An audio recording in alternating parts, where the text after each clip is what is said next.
Oh, no, he's muted. We can't even He's- hear him. Can you hear me now? There we Absolutely. go. Damn it, I was muted. Damn producers. Anyway, happy Saturday, everybody. Good morning. Welcome back to Coast College Football Pregame Show. I'm your host, Uncle Shally. Huge show for you today. Before we get to that, as always, I got to bring in my two boys to help steer the ship and make everything look good and pretty. Top left corner, new Papa to be, Buckeye brother from another mother, Mr. Cottrell Simpson. How are you, sir? Feeling good, man. Got a pretty easy game allegedly this week and before the big one. So feels like the calm before the storm. Same. I like the allegedly word because it never feels that way for me either. Top right corner, Mr. West Coast, Mr. X Pac 12, Mr. I Black, Mr. actually has a really big game today, Mr. Alex Elmore. How are you, sir? You know, you say big game. I was gonna say the same thing Cottrell said. I got This is why you get what you get. You should just be like, you know what, bro? I got a big game today. I'm gonna be humble. We're gonna take care of business. Nope. There's a reason 38. we are 10 Bring and a it. half point favorites right now. Oh my goodness! There's a reason for it. Even any given Saturday, bro. I know, and I won't get into too much because we're going to preview the game, of course. But no, as always, it's good to be here. I got a lot of stuff for you today. We'll go over obviously this week's news. We got some playoff scenarios involving four main conferences as far as going into the conference championship weekend. And I'm excited to get started, boys. So let's just jump right on into it. Yeah, we got a big show. Beginning of the show is probably gonna be a lot of fun. We've already had some spirited discussions in our group chat about the rankings this week. There's only a couple big games before, like Cottrell said, calm before the storm next week or rivalry week. All three of us obviously have big games next week, and a lot of other big games. A lot of coaching news this week, rankings, couple previews, all the normal good stuff that we bring you every Saturday. So, like Cottrell said, with that being said, or like Alex, sorry, Jesus, we get right into it today. Shotgun, DC right, flip 90, dig, on the center, ready? All right, well, welcome to another week of Break the Huddle Weekly. We go over all the top news from this week in college football. This week, the news cycle is pretty light, but we got some pretty important stuff to talk about. And we're going to start where we start every single week, and that's taking a quick look at the top 25 poll, giving our reactions, saying if anyone's overrated, underrated, and there may be a little bit of a debate today as far as where teams fall and how teams as far as where they are in the standings and why they're there. But here's the updated standings 1 through 25. Obviously, still at the top. Top three has not changed. Obviously, Ohio State, Indiana, Texas A&M. We got Georgia, Texas Tech, Ole Miss, Oregon, and Oklahoma rounding up the top 8. And then we got Notre Dame, Alabama, BYU, and Utah in the top 12. Obviously, Utah is that odd team out right now with BYU. Oh, actually, BYU and Utah are both the first teams out, with the ACC as well as the at-large bid getting into the college football playoff. But please, boys, take it away. What's your initial reaction about this ranking this week? For me, I mean, I think it's the look at how the committee views teams with either one loss and or two losses, looking at 9 and everything after. You look at a BYU team that's only lost the season. It's Texas Tech, albeit it was a big one. But you're saying that, their one loss is valued in worse regard than Notre Dame's 2 losses or Bama's 2 losses. And so you have them sitting there at 11 right behind them as the first team out. But then I also look at, a little bit further down where, I see a Tennessee team that's ranked number 20 and I see a Missouri team that's ranked 22, and they don't have any wins against anyone in the top 25 this season. And yet somehow both of those teams have 3 losses and they are still in this top 25 here.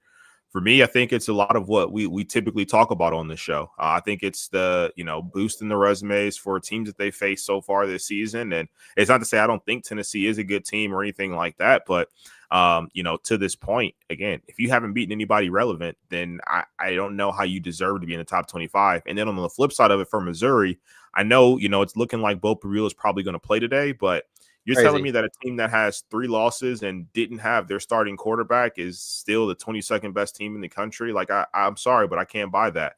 I think it's a lot of it is to validate essentially Bama being at 10, or, you know, Vanderbilt still being there at 14. Not saying that they shouldn't, but just, you know, teams that are in the SEC and giving them that boost there. So for me, it's just the evaluation of teams that have 2 losses and, you know, what's considered their resume boosters in a sense. Bill, take it away. Okay. Let's start with the positives. Because there's few. Justin Louder, good morning, sir. Kathleen Holmes, good morning.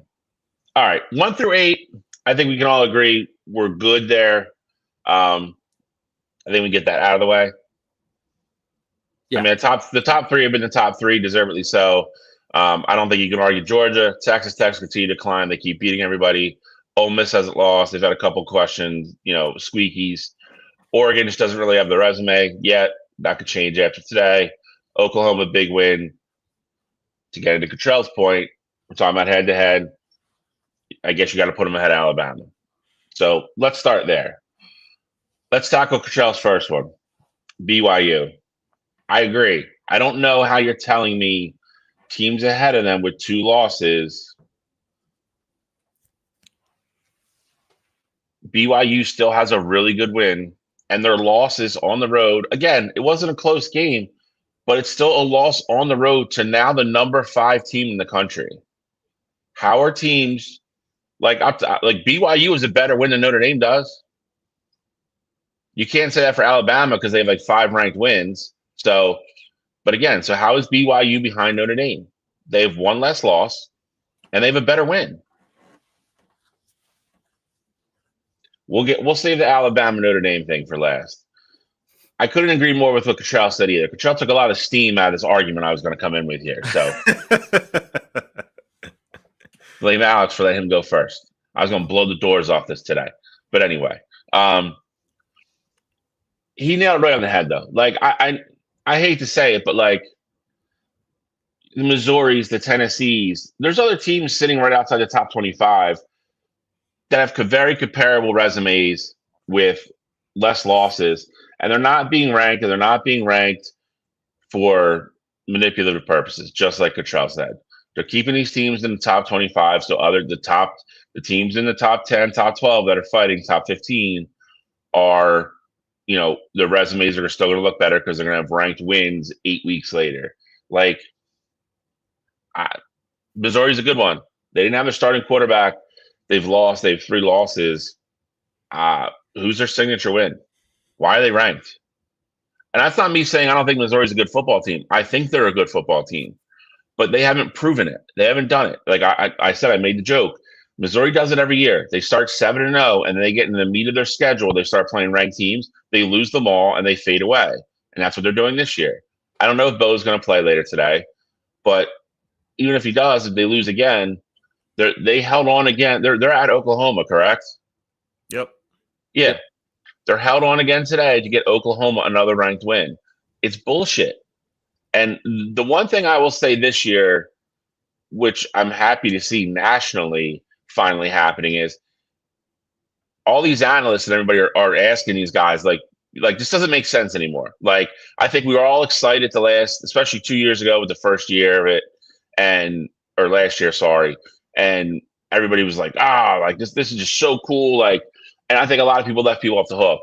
And now I think there's a lot of fans, again, which we kind of said at the beginning of the season, this was probably going to happen because, you know, I think Ohio State, if I'm being honest, has, I think, overachieved. I wouldn't say overachieved. I just think they're better than I thought they would be. I thought they were going to be really good, but they're better than I thought they would be. The defense is just ridiculous. Indiana, I didn't think Indiana would be 11-0 right now. I thought they'd be really good. They'd be in the mix, not 11-0. And A&M's been crazy. So, but other than those 3, I think everybody else is in that really tight pack where we all thought everybody was going to be.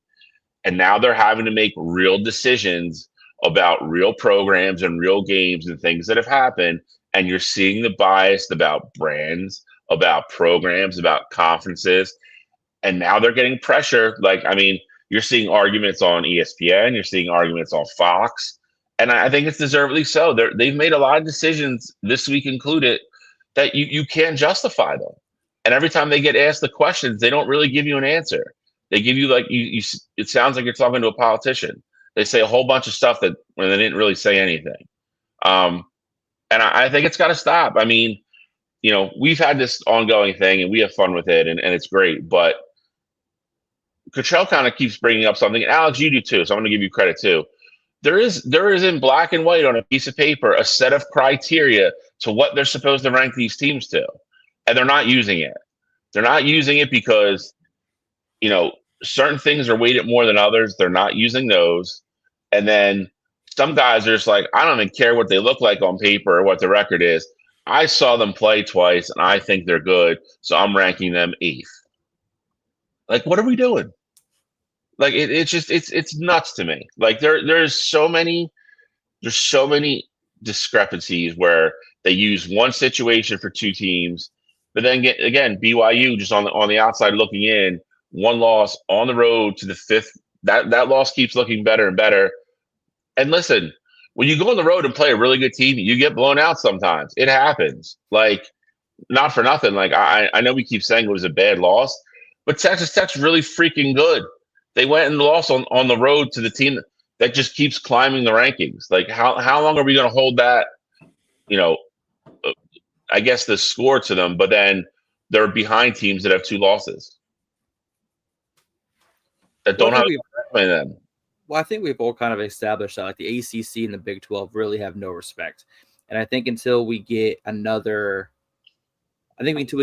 champion out of one of those conferences, I don't think they're going to get the respect that the SEC and the Big 10 deserve. And I'm not saying that's fair. No, the only pushback I would give on that is I would agree with you on the ACC. I think we would all agree the ACC has been a disappointment this year. Like, I think we all thought Florida State was going to bounce back. I had Clemson my Final Four. Like, I think after we saw Miami beat Notre Dame, we're like, okay, like, Carson Beck, like, that's going to work out. That hasn't. Virginia was kind of in the driver's seat for a while. Georgia Tech is like, we all like Georgia Tech because I think we all like Haynes King, but like, oh yeah, I don't. If you look at the top 12 right now, if you put them on the field with Georgia Tech, like, how many of them are they beating? I don't know the answer to that. It's not a lot. Like, they've won 3 or 4 games by 2 points. Like, they're just a really gritty, grindy, tough type team. I don't know who they're beating in the top 12 right now. The Big 12, I think Texas Tech's been incredible. I think BYU's good. I think Big 12 doesn't deserve. I'm not saying they should be the Big 10 and the SEC. I just don't think they should be put in the same box as the ACC, which it looks like the committee is going to do, because I think they've played a lot better football this year than I thought they definitely were going to. Like I said, I'm been on record being dead wrong about Texas Tech. I thought this was going to be Texas Tech next year, not this year. But I think the Big 12's played a lot better football this year than the ACC has. I don't think they should be in the same discussions in that same box that the ACC is. So that's just my opinion. You got Texas Tech sitting there at 5, and I think to your point, Alex, as a whole, I'm not saying the Big 12 is exactly like the ACC, but I 100% get what you're saying. Though they're not going to have the same bias as the SEC or the Big 10, and they're not going to get that respect where you have a multiple 1-loss or a 2-loss team that has a couple good wins, where they're not going to get the same respect as a team that would have that same resume from the Big 10 or the SEC. So, like, I can 100% understand that there. But to the flip side of that, though, you have a Texas Tech team that is in the Big 12 and they have 1 loss, but they're ahead of teams like Ole Miss who have 1 loss. They're ahead of Oregon who has 1 loss. And I'm not saying they don't deserve to be there, but you're saying that you respect them, to some degree. They're the second highest 1-loss team in the country. So you respect Texas Tech, and you're saying that they are that good, and that is BYU's only loss, this season. I'd argue that loss is Bama has 2 losses, and I know that they have good wins. They got a Georgia win, they got a Tennessee and Missouri win, but to the point that I was making, Tennessee and Missouri shouldn't be here. And yes, you can say the Georgia win's good. Like, I 100% agree with that. But I'd argue that if you're comparing the BYU loss on the road to Texas Tech versus the Alabama loss on the road to Florida State, like I think that those should be equal in a sense. And if that's the case, BYU should be ahead of Bama if that's going to be the scenario there. Notre Dame is another one where, you know, I know we all disagree with where Notre Dame is ranked there too, but for me, I just don't understand the criteria of BYU having one loss and other teams having two losses and being ahead of them. And then to the flip side of that as well, teams that also have two losses and they've played each other.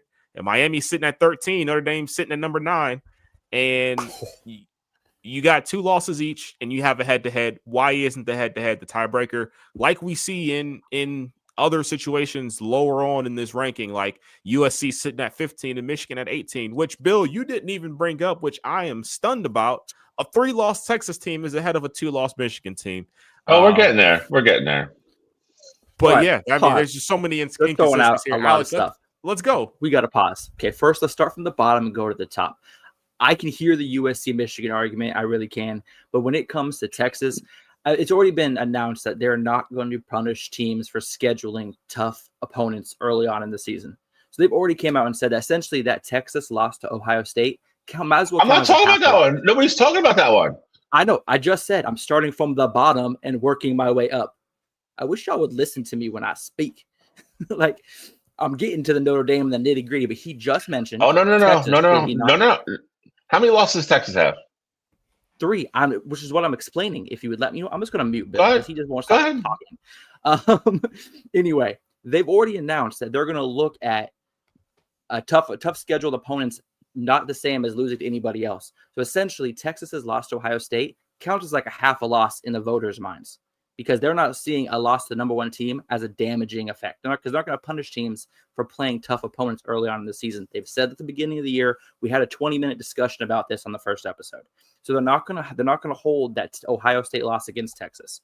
Notre Dame's losses are against Texas A&M and Miami. Both were top 10 opponents at the time of those losses. They're essentially, those losses count as one loss. I get it, Bill. There are 2 losses for Notre Dame, but as far as scheduling tough non-conference opponents, they're not holding it against. I want to go backwards. I want to go back to Texas. I'm going to ask you again. Oh my God. How many losses does Texas have? Was it 3? 3. So, but Ohio State, they might as well not count. No, it still counts, bro. It still counts. If you want to count it for half, I'm actually okay with that. I give them credit. Be a loss and a half. Thank you. I give them credit for packing their bags. And you know what? We're not even going to have a scrimmage. We're going to go to the Horseshoe and play Ohio State week 1. I give them credit for that. I have no problem with that. And their other losses to who? I don't have their schedule memorized. They got Florida and Georgia. Florida's the one that Bill's going to focus on. Good loss. Yeah, you're damn right. Because I'll tell you this why. Because this is where Michigan and USC come back into it. I haven't said a damn word about USC being ahead of Michigan because they beat them head-to-head. I will say this, though. They have not moved teams when they haven't played good and won, me being twice in a row. And again, haven't had a problem with it. We didn't look great against Purdue. We didn't move, even though we won, and everybody else around us moved up 1. So how the hell does Texas go to Florida, who's a 3-win team, lose, and still be ranked ahead of me? When you're punishing me every week for not looking great or winning by the spread, but you actually go on the road and lose a conference game to a shitty team, and you're telling me you're not getting penalized for that? I don't care about the Ohio State loss. I don't care about the Georgia loss. That's football. You're going to lose games. You're going to lose conference games. They get credit for Ohio State. But if you're telling me I'm going on the road and beating Northwestern by 3, but it wasn't convincing, so I'm not moving, but you go on the road and lose to the Northwestern equivalent and get your ass kicked, and you're telling me that doesn't matter, that's the bullshit. That's the bullshit right there. Even if you want to count Ohio State as a half, like Cottrell said, Florida should count as 1.5 them. But even if you do that, Texas is still 2.5 losses. So how the hell are they ranked ahead of USC and Michigan and all those teams? That's where the strength of schedule comes into play. Okay, good. Look that up.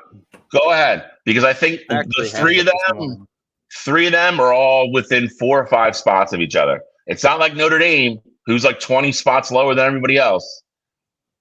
So I would now saying that, I would like you to explain how Texas is ahead of them. Texas strength of schedule is 15. Michigan's strength of schedule is 35th. So big difference. Pretty big difference. It's not that big. You go up, like after we play Ohio State, we'll be in the top 10. What I'm telling you is they've projected it all out, and at the end of the year, I believe we'll be 14th after we play next week. So my point being, again, it's not a big difference like it was last year where like Indiana and Notre Dame were in the hundreds. So now, but if that's your argument, are we going strength of schedule? Is that how we're ranking all these teams? No, it's a part of everything. You guys are looking at it so black and white. It's not black and white. It's not. It's the inconsistency though. Like again, if Texas was 8-2 and Michigan was 8-2 and Texas was ahead of Michigan, I wouldn't say a word. They had better losses and they had better wins. But this whole notion all of a sudden that you lose a football game and it just doesn't matter anymore is crazy to me. And again, if their third loss was Alabama, okay, we could at least sit here and have an argument about it. They lost to Florida. I got penalized for beating Northwestern on the road by a field goal when we dominated the whole game. But they go to Florida and lose. And there's no penalty for that because they're Texas. No thanks. I don't want to hear it. It's bullshit. It's all bullshit. Well, I don't feel like we should be wasting our time debating teams that aren't even in the playoff picture. To be completely honest with you, okay, Texas, but it's the same. But in the playoff picture, I'd rather argue cool Miami Notre Dame. Let's do it. I'd rather argue Miami Notre Dame is a way better argument than Michigan Texas. Like at that point, we're just counting hairs. Both 2 losses, and you have the head-to-head. Like there is no ambiguity of what do these teams look like if they played head-to-head on a field, because we quite literally saw it. So I get it. It was early on in the season. I get teams change, but we can't just act like because it was a game that happened week 1 that it didn't happen, or that it doesn't matter, or that these teams are different now. Because yes, I mean, that's the case, but at the same time, it was still this season. Like I know what it looks like if they play each other on the same field. Yeah, but the problem is, just like you said, teams do change throughout the year. Notre Dame hasn't lost in September. Miami has lost 2 games in the last month. So but they have not lost to Notre Dame this season. I get that, but who you lose to, how you lose, and when you lose matters. But what about winning? The winning part matters, though. So I'm saying losing matters more than winning now, which is just I can't make it make sense. Would I rather what?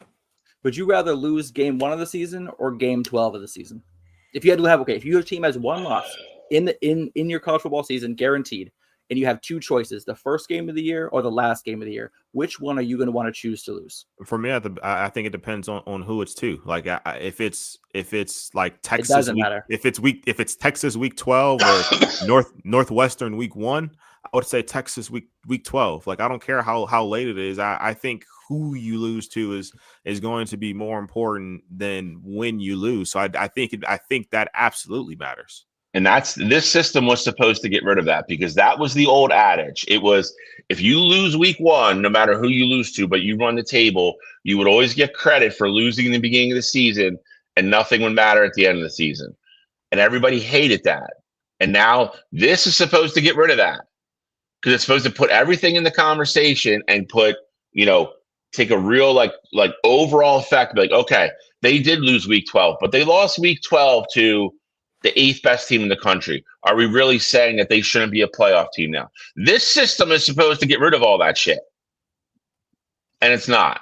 Like, and again, we're not talking about how things like who you lose to matters more than who you win, who you beat. That should never be the case. Ever. I don't care if you lose the first 2 games of the year.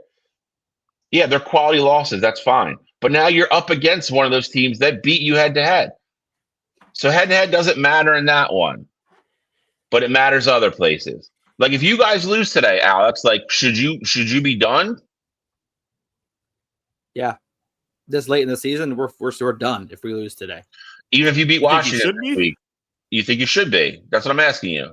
No, I don't think we should be because I think our quality and how we played, but we're going to be. Like, that's just the realization. That's the facts. And I'm accepting of that. I don't get why you guys haven't accepted that. Like, you guys are talking about how it should be, but that's never how it's going to be. But it's set up to be how we're talking about it. That was the whole point. It is. The second they put in the rule at the beginning of the year that they were not going to hold non-conference tough losses against teams, they were opening up the doorway. We even talked about at the beginning of the year how they were literally opening up the doorway to allow teams like Notre Dame and SEC schools into the playoff with additional losses compared to other conferences because of that. So we've already talked about this. I think here's the thing. I agree with you for the majority of that. Like the tough losses, Ohio State, Texas, Notre Dame, Miami, Notre Dame, Texas A&M. Like I understand those losses, you shouldn't be penalized as much for those. However, when you're having, I hear the word head to head one more time. When you're having these, it's part of the criteria, bro. Head to head has to matter. Like if we're talking about A&M and Notre Dame, and Notre Dame was this one loss team. Let's say Texas A&M loses the game, later on, they lose Texas end of the year. If we're having conversations and Notre Dame hasn't lost since September, there should be no scenario in which Notre Dame should be able to jump A&M if they have the same number of losses when I saw that A&M beat them head to head. Same thing, the same reason why Oklahoma has 2 losses right now, and Bama also has 2 losses, and they got like 5 top 25 wins this season, but Oklahoma is ranked ahead of Alabama. Head to head absolutely has to override and be more important than who you lost to and when you lost to them. If everything else is equal, if everything else isn't equal, I understand it is just another, essentially pinging point. It's like, okay, we're going to add this in there. We're going to add that in there. We're going to add that in there. But when everything is equal, if all teams are 10-2, if all teams are 11-1, you have to look at the head-to-head as like essentially a tiebreaker. That's all I'm saying in this situation. But all losses aren't the same. Miami has 2 losses to 2 unranked teams. Notre Dame has 2 losses to, at the time, 2 top 10 ranked teams. That's the difference. And the fact that you guys aren't grasping that is crazy to me. Because you matters. You talk in circles, bro. Like you're not consistent. Like this argument, you go, this matters, and then we use that against 2 other teams that matter. There's 2 other teams. We could say the same thing. I Justin, and then two other teams would bring up the same thing and say the criteria. You go, well, for that one, it doesn't matter. It should matter. Which all one the did time. I say that? Which they have Which 5 or 6 things on a piece of paper that they're supposed to evaluate each and every team with every single one. So you keep saying you don't want to hear head to head. If you put Notre Dame and Miami next to each other, better losses, Notre Dame, no doubt. Better wins, I don't know. It's probably close. Miami has better wins than Notre Dame. Miami. No doubt about it. Head to head, who wins? Well, Miami. So Notre Dame doesn't have a better win than Miami because Miami's win. That's wins Notre Dame. We're Miami 2, Notre Dame 1 so far. The ability to reach a conference championship game, Miami still has that. Notre Dame can't. 3-1. And the last one, I believe, is strength of record, strength of schedule, which if Alex has that up, he can look. So I actually have it up here. All right, so let me hear this. So at worst case, it's a tie. Notre Dame is at 27. Miami is at 43. Okay. There you go. So 3-2. So how is Notre Dame ranked higher? Because they said it at the beginning of the year. Who you lose to and how you lose matters. So that's all that matters. That's all. So that's what I'm asking you. I just went down the criteria. There's more than one thing they rank all these teams on, Alex. Criteria. Where did you find this? Google it. It's been the same. Google it. Okay, AI told you. So AI told you. No, there is. They have a. That's what I'm trying to tell you. There's written criteria, Alex. But there's written criteria. They do. They have to. That's their job. Okay, well, clearly that's their job, Bill. And I've grasped that, and y'all haven't. So all right. I know exactly why this is like this, and I understand it. And people over the internet understand why Notre Dame's in front of Miami. For some reason, I can't get it through y'all, and that's fine. No, they don't. There's plenty of people that don't. There's people that everybody on national TV lost their minds when Notre Dame was ranked above Alabama Tuesday. Everybody. For what it's worth, well, no, too, I'm not saying Alabama's a little weird. I do have the full list of criteria. So it's performance on the field. So essentially the eye test, strength of schedule, head-to-head results, conference championships, common opponents, and results versus top 25 teams. Those are the 6 criteria. Okay, there you go. Go ahead. Go through them, Alex. Committee. Go through them. Go through what? Go through those things between Miami and Notre Dame. Go through what? Go through those 6 criteria with Notre Dame and Miami. We don't got time for that, Bill. We got about 40 minutes. Didn't think so. Didn't think so. I just went through them real quick. 20 minutes ago, I would have. You didn't know that. You didn't know there was written criteria. You should know that. Because I don't care. Because it is what it is. The criteria doesn't affect what we have in front of us, Bill. What we have in front of us, all that matters. That's the point. You could preach those criteria all you want. It doesn't matter. We have what we have. And I'm telling you why they did it. Because Miami is losing late in the season. Notre Dame hasn't lost in 3 months. Yeah, they haven't played anybody, but they got USC a win. They got Pitt, which shouldn't have been a ranked team to begin with, but they were. They got that win. I don't want to hear about they haven't played anybody. You play who you play in front of you. You do what you can, and they've been killing teams. Absolutely good. Teams. They're killing teams that they should kill. Miami correct. has not been killing teams because they're playing better teams. Well, Notre Dame. Notre Dame's not in the conference. The strength of schedule says otherwise, Bill. That they're in a conference? Where does it say that? Miami is not. The strength of schedule is 44 or 46. You do realize that they changes. Are not playing better teams. You do realize that changes every week, right? Exactly. So as of right now, Miami is the 46th ranked strength of schedule, which is 20 spots lower than Notre Dame's. Okay, so and 20 spots isn't what right now. 20 spots isn't what you think it is, dude. What do you think's going to happen? All right, let's just say everybody wins out. What are you going to have that same argument in 2 weeks? Because Notre Dame has, I believe, Stanford and somebody else that has 3 wins left on the record, or Syracuse. That's their last 2 games. So that strength of schedule is going to drop. Yes, it is going to drop. Yeah. So then what? What's the argument going to be then? Points. And then Miami. 20 points. Oh my God. 20 spots is not what you think it is, dude. My only argument really against this too is that this whole, honestly, I don't want to just, throw it out the window, but strength of schedule to me also doesn't matter as much either, because again, like, Bama's getting a ton of credit for beating Tennessee and beating Missouri. And again, those teams haven't beat anyone. And I'm not saying that Miami lost to Louisville and SMU. Both of those teams are 7-3 right now. I'd say they have an argument for being ranked. I'm not saying they should be ranked. I'm not beating the table saying that throw those teams in the top 25. But if either of those teams are in the top 25, I think we're looking at this very differently, and they have a very similar resume to a Missouri or to a Tennessee. Like if both of those teams are sitting at 20 and 22, respectively there, I think we're looking at Miami like, yes, at the time, these teams were unranked, but I think we have to look at it, as at the time rankings, but also look at it as who these teams actually are. Because, for, another argument's sake, Oregon is sitting at 7 right now. They got a good win against a Penn State team at home. And that was before, the storm happened at Penn State. I don't think you should count that against Oregon or say like, oh, well, they beat that Penn State team who's really bad now. It's like that shouldn't be I agree. a pinging point for them to be ranked where they're at. Like, I think that would be wrong. But I also think we can look at it and say, oh, well, that Louisville team at that time was unranked, but they're pretty damn good.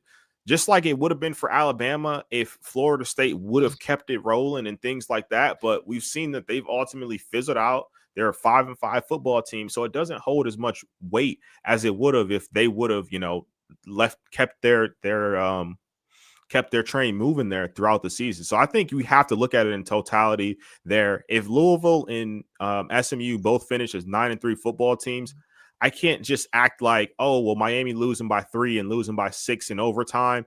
Are these just two unforgivable losses when, Notre Dame hasn't lost since September, but they played head to head against, each other, and Miami won. Well, that, and if Oregon takes care of business today, then their best win becomes a 3-loss, most likely unranked USC team. And then you're arguing against yourself, saying you're telling me how great Notre Dame's losses are. One of those losses is Miami, which you're saying shouldn't be ranked ahead of them. So then how really good is the Miami loss? So you've one good loss, potentially no good wins, but you're ranked ahead of the team you lost to head to head, and you're ranked ahead of another team whose resume on paper dominates yours. Yeah, because Alabama just lost last week, so when you lose, Matt. Now it's I've when also you said that the whole time. I did. Have I not said who you lose to and when you lose and how you lose all matters? I've said that in the group text last week. I've said on the show 4 times today. You did say that. So either you're not listening or you're just choosing to disagree with me at this point. You definitely have said that to just, and I'm not saying that doesn't matter, because I agree with you. I think that plays a part into it. As far as what the committee has laid out on paper, that is not a part of the ranking criteria.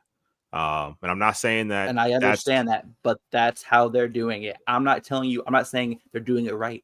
I'm telling you why and how and why they're doing it and why teams are where they're at, because I'm looking at it with not rose-colored glasses. I'm looking at it how it is. I see how it is, but I'm just saying, you give me this, essentially you say, hey, this is how we need you to perform. I mean, it would be like getting a ticket for something that's not written in the law. It's like you can't drive down the road with your window halfway down on a Tuesday, and you just get a ticket for that, and it's not written in the law anywhere. But they're like, you should have saw that. Like, there was the 2 guys in front of you, you saw them pulled over, their window was halfway down, and you should have just noticed that's how we've been getting people today. I'm just saying, if you give me a written criteria of something, go off of that. If they want to change that and throw that in there, like, hey, when you lose matters, when you win matters, who you beat, when it was, where it was, all this stuff, cool. I just want it somewhere where we can all evaluate it the same. Yeah, and I get that, but this is the reality. And what Euro's talking about is a want and a need and a hope.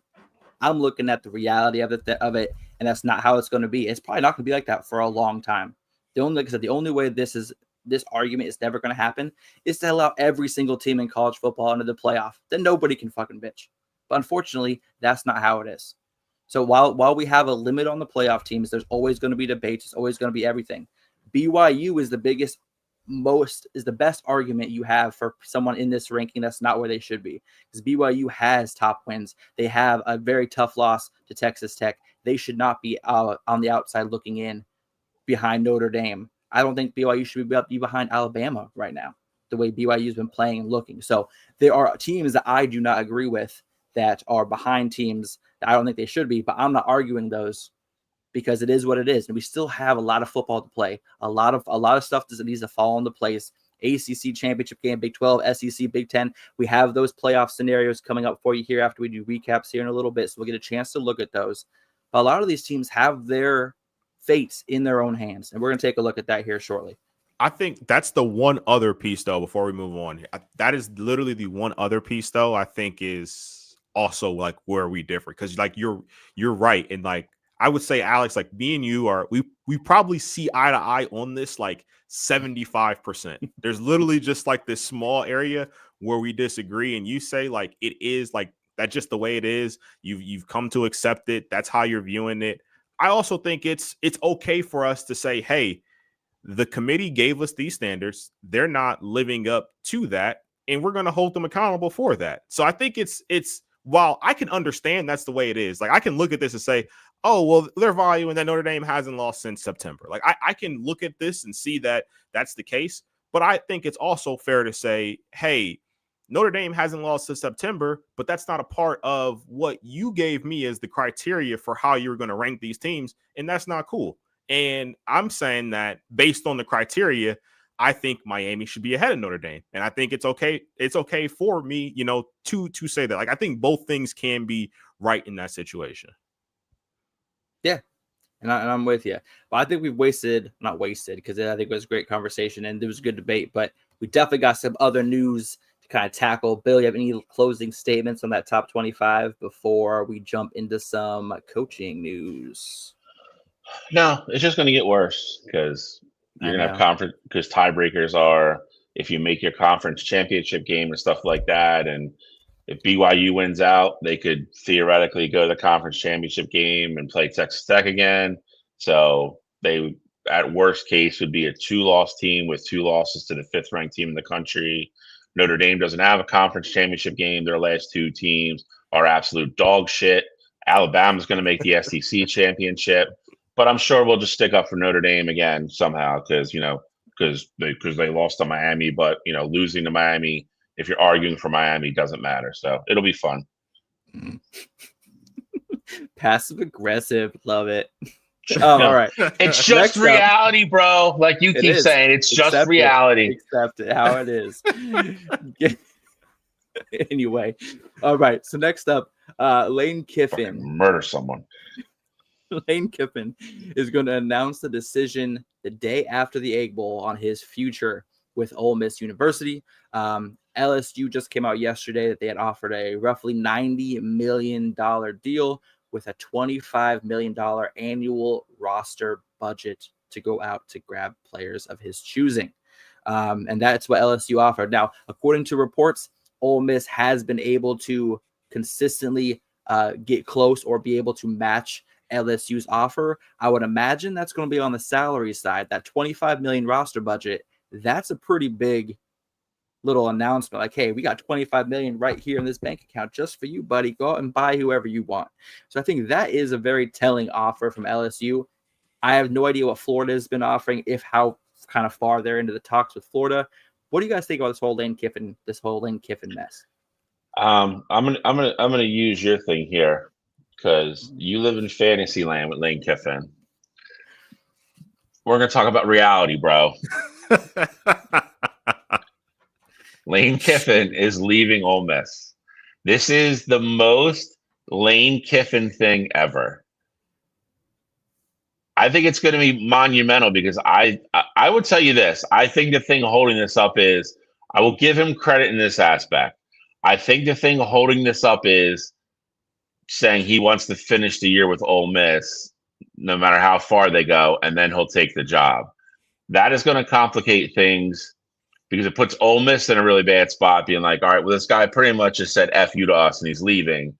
But we also have a team that could probably make a run here, earn us a lot of money, and do a lot of great things for the school. Do we want him to leave or do we want him to finish coaching the year? So it puts everybody in a really weird spot, in my opinion.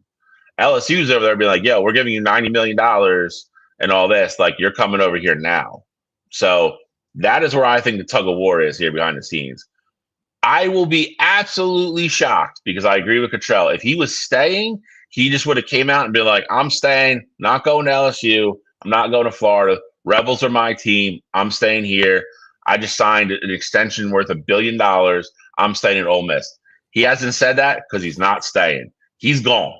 He's gone. It's a matter of when Ole Miss is kicking him out. And that is what I think is being negotiated right now. This is Lane Kiffin. This is Lane Kiffin, the scumbag. This is the Lane Kiffin thing that we always talk about. Like, Lane's going to do what's great for Lane. And it's helped him sometimes, and it's backfired on him other times horribly. Lane, his time at Ole Miss is coming to an end very quickly. That's my opinion. Cottrell. I mean, that's what it is. I mean, I think you look at it, the reality situation where I've seen Elko, I've seen Signetti, I've seen, all these big time coaches who were rumored to be in position to potentially go to Florida or LSU or Penn State. They've basically all just come out and said, hey, I'm happy where I'm at. They've given me more money to stay here. I'm ready to, keep this rolling. The fact that these rumors have really been out there since the jobs became open and that we don't have any official statement from Kiffin, and we were given this story that essentially there was going to be a deadline that he had to make his decision by the Egg Bowl, And then now it comes out that LSU has offered him $90 million and that we're not going to ultimately hear anything or get an announcement until the day after the Egg Bowl. I mean, I think that should tell you everything you need to know. If this was just an extension and they were talking about numbers and that's why it hasn't been announced, you could easily say Ole Miss and Lane Kiffin are working on an extension and, he's basically taking his name out of the hat for the LSU job. But that's not the case here. What's being worked out right now is exactly what Bill said. How long will they let Lane coach at Ole Miss, especially given that they're probably going to make the playoff, unless they trip up somewhere throughout the end of the year before the playoff. Then outside of that, though, there's no reason to be dragging this out. This is Lane Kiffin, 100% being Lane Kiffin. And I think for LSU, I think this would be a massive mistake. I'm not saying Lane is a bad coach, but you've basically had the older version of Lane Kiffin and Brian Kelly in your building already, and that didn't work out too well for you. So I don't know why teams are essentially selling their soul to hire Lane Kiffin. Again, not saying he's a bad coach. I think he's doing a great job at Ole Miss, and I think he'd be smart to stay there. But this being dragged out how it is, like there's nothing more telling that Lane Kiffin will be leaving that program the moment he has the opportunity to. See, this is why I think Lane stays. They had his closed door meeting, 2 weeks ago, 3 weeks ago? And since that closed door meeting, nothing has leaked from players or coaches, right? And I know for a fact, if he said, hey guys, I'm actually looking at leaving this school, stuff's going to get leaked out. You're going to start seeing commits decommit. You're going to start hearing rumors of players entering the transfer portal. You've heard none of that, right? Have you heard anything, Katra? You seem to be more on the recruiting stuff than I am. It's not that you don't hear that, but I would say I wouldn't read too much into that, because look at Florida right now. They fired Billy Napier, and he's actually fired, and they've had no players decommit from their upcoming recruiting class. They've had no players already come out and said they're hitting the portal. So I wouldn't read too much into that now. It's more so you typically, I would say, hear that after a new coach is hired and or you have an idea of what direction the school is going to. I get you. Okay. Well, for me, this just seems like Lane Kiffin being Lane Kiffin. He's always got to be the most important person in the room. And Ole Miss Vice Chancellor Keith Carter actually has been pressuring Lane Kiffin for weeks now, giving him ultimately a deadline of the end of next week to give him his decision. So it seems like Lane's like, okay, cool. I'm going to announce my decision the very last day you gave me. It's almost like a laugh in the face of Keith Carter of saying, hey, you know what? You're not the boss of me. I'm the most important person in this conversation, and I'm going to make you wait to the 12th hour to hear my decision. I don't think he's going anywhere. I think that there's some additional contract stuff being worked out this week behind the scenes at Ole Miss. I think Friday comes out, and he's going to say it how it is. Why wait till after the Mississippi State game? I mean, what's the point of waiting? I mean, if your team should already have an idea if you're staying or leaving. There's no hiding that inside the locker room. We've already heard reports of your family going to Florida to check out, houses around there. We've already heard reports of your family going to Louisiana to check out houses around there as well, check out the campus and all that stuff. But to me, this just seems like Lane Kiffin being Lane Kiffin and wanting to make everybody wait to the 12th hour so that he's the center of attention, and he wants to make a whole statement about it. So I think next weekend, he's going to announce that he's staying at Ole Miss. What can he get from LSU or Florida? Not past performance, of course, being considered in this and your program prestige. What can LSU and Florida give him that Ole Miss is not able to get at least very close to? Like, I would want to stay with the program I helped build, with the morals I've set, with the standards I've set, then go to another program where you have to rebuild everything. You're in the same conference, with the same kind of athletic ability as far as your players are concerned. If I'm Lane Kiffin, I'm staying at Ole Miss. There's nothing Ole Miss can't offer me that Florida and LSU can. Just because LSU is vocal about that $25 million, we don't know what Ole Miss is offering behind closed doors. So you're right about that, but I do think you're kind of underselling the program prestige, though.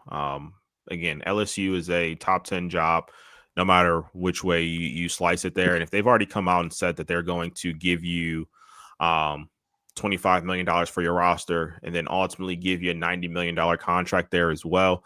I mean, Lane Kiffin, just look at his track record. Lane Kiffin has used every single job that he's had as a stepping stone to go up to somewhere else. So there's nothing that Ole Miss, like, I don't think about Ole Miss and say, oh, that's like a job that, you know, I dream to have or that I'd want to be at forever. Lane Kiffin has coached, you know, a lot of places where, you know, he ultimately hasn't stayed either due to him leaving or, you know, just getting fired. Whether it be Tennessee or USC and, you know, now Ole Miss. Obviously he was at Bama as well under Saban. So I think for me, you know, ultimately it's just Lane Kiffin taking this next stepping stone job and seeing how high he can get, especially if more money is involved. I think that it's a better move for Lane Kiffin. That's why I think, you know, he's saying that it's time for me to go. Now it makes sense as far as winning. Now it makes sense as far as, you know, competing for a championship or anything like that. Program integrity. I don't think Lane has any of that. I think Lane is in business to do what's best for him.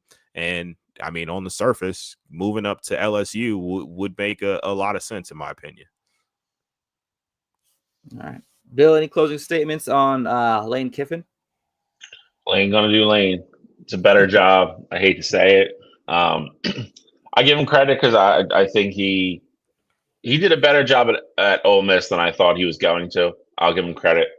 But LSU's a better job. Florida's a better job. I don't think Ole Miss. I think Ole Miss could probably match salary. I don't think Ole Miss is going to be able to commit to $25 million each and every year for NIL and all that good stuff to, you know, to go get people. I don't know if they can do that. And I think a lot of what you said is true. Lane likes to be the center of attention. The biggest hire this cycle, no matter how this goes, is probably going to be who LSU hires. And if it's Lane Kiffin, that'll be the biggest hire of the cycle. So I think you're spot on there. Some other coaching news, guys. James Franklin officially gets 5 years, $41.75 million deal at Virginia Tech. We spent a lot of time the last couple of weeks talking about James Franklin, where he might go. Virginia Tech was kind of where you guys were we were all kind of settling in on him, you know, making his new home. What would you grade, though, as far as the coaches available? What would you grade the Virginia Tech hiring of James Franklin? Obviously, James Franklin's we thought Virginia Tech would be a great fit for James Franklin, but for the grand scheme, you know, with the competing in the ACC championship possibilities, what do you grade the James Franklin hiring? For me, it's an A. For me, it's an A. I think this is a home run hire for Virginia Tech. I think if this was LSU hiring James Franklin or Florida hiring James Franklin, I'd have a different outlook. But for me, Virginia Tech is a school that, you know, somewhere top 25, maybe, or maybe right outside of it. James Franklin's going to do exactly what he did at Penn State at Virginia Tech. He's going to recruit well. It may take some time, but he's going to recruit well. He's going to win the games that he should. And being in the ACC, especially if it's going to be down, like, we don't know if Clemson's going to ever come back to being a true powerhouse. We don't know how long it's going to take for Florida State to rebuild. We don't know if Miami will ever have stability, you know, year after year with their roster. So I think the ACC has, you know, plenty room to be taken over by someone. And if James Franklin can do that and bring in his recruits, especially if he can get a lot of recruits that he ultimately was going to have at Penn State, then I think you're going to see a Virginia Tech team not take too long to get it turned around and start to have success. So for Virginia Tech, I think this is an A hire. Couldn't agree more. I think if you look at the whole scope of the ACC right now, I think you're looking at a lot of, we looked at how, up and coming SMU was last year and how exciting they were. I think we're being honest, man. I mean, I think that whole conference is on the verge of kind of being shaken up. I mean, let's not act like Mike Norville isn't on thin ice in Florida State. He might not make it out through he might not make it back next year. Your boy Mario Cristobal, to Cottrell's point, I don't think he's on the most solid footing. They're going to lose. We'll see what they look like next year, assuming he's back. But they're going to lose Carson back. They're going to lose a lot. From that talented team they've had the last 2 years. I I don't know what to make of Dabo and Clemson anymore. I honestly don't think his heart's in it anymore. I don't know how much longer he's there. I think that conference is there for the taking. Georgia Tech, I think, is definitely going to take a step back. After Haynes leaves this year. So I mean, I think it's a great opportunity for him to step right in, and if he can hit the ground running, I think he can have success there quickly. Like I said, I think he's going to recruit really well in that corridor. I mean, he recruited very well from Penn State. Like he knows, he has contacts, he knows the coaches, and to his credit, he's always been a great recruiter. He's good with kids, he's good with parents. He comes off, no matter what you think about him, as a head coach in crunch time, I think James Franklin has always come off as a very likable guy. And I think he's a kid that can connect and communicate with young men. So I think he's going to do great. I think it's a great hire. I think it's a great hire for them. I think it's a great job for him. I think he will energize that program again. I think he'll get a lot of the student body behind that team again. And listen, man, if you grew up watching college football when Beamer was back there, like everybody always used to like Virginia Tech. Like like Virginia Tech was always like if it was Florida State, Florida, somebody in Virginia Tech, and like you didn't like if one of those teams wasn't your team, everybody's like, I'm rooting for Virginia Tech. Like they're always like the kind of like lovable like underdogs. And they have a great fan base. I mean, again, they get their Thursday night game once every year, and they do the whole Metallica thing. Like it's a good football school. It really is, and I think he will be successful there. I really do. I think it's a perfect job for him where it's still a Power 4 school. It's considered a good program. It just doesn't come with the magnifying glass that Penn State does, and I think that's why he's going to be great there. Well, along with his $42 million deal, he's also gets incentive based on wins. He gets I believe it's a $250,000 bonus for having 6 wins. If he hits a 12-win benchmark, it's another $250,000, and then he also gets viewership bonuses based on TV viewers, which is worked out through the ACC TV deals. How that works out. So he's essentially incentivized he will be able to earn upwards of almost $50 million throughout his contract if he's able to hit these milestones. So that's pretty awesome. I think it's a great hire as well. I would give it an A. But yeah, just like you said, Bill, like back in early 2000s, late 90s, you had the Vic brothers that were there when Beamer was there. They had the best special teams in the country for years. It felt like they were returning 5 or 6 kickoffs for touchdowns or punt return for touchdowns every year, and they were always number one. So it'd be nice to see Virginia Tech back and dominant again, or maybe not even dominant, just competitive. I guarantee you, Virginia Tech has a primetime game next year. Oh when the schedule comes out, I guarantee you they do. I would not argue against that as well. We got one other piece of coaching news, something little. LSU has officially fired Brian Kelly. Last week, we talked about Brian Kelly filing a lawsuit against the university as the university was trying to find cause to fire Brian Kelly so that they did not have to pay him out his full $54 million, the rest of his contract. They sent him 2 different offers, one of a $24 million buyout and a $37 million buyout offer. He rejected both, filed the lawsuit, and now LSU is officially thrown in the white towel and officially filed the paperwork to officially fire Brian Kelly, and he is now guaranteed his $54 million. I don't think there's anything crazy about that news. I doubt LSU wanted to be drugged through a court hearing, a court case, and obviously, as we said last week, it looks real bad on the university for making the deal and then trying to go back on it after the fact. Any reaction to this official news of LSU officially trying to move on past the situation? I hate rooting for Ryan Kelly, but I mean, again, I think in this situation he was right to stand his ground and do what he did. Your mistake was overpaying him from the get-go, and you're going to pay it now. You can't get mad at kids, or use example of kids breaking NI deals or contracts or anything else, or players even in like professional sports, and say they're wrong, that they're due their money, but then because it just, it benefits the coach in the situation. Say, well, that's a different situation.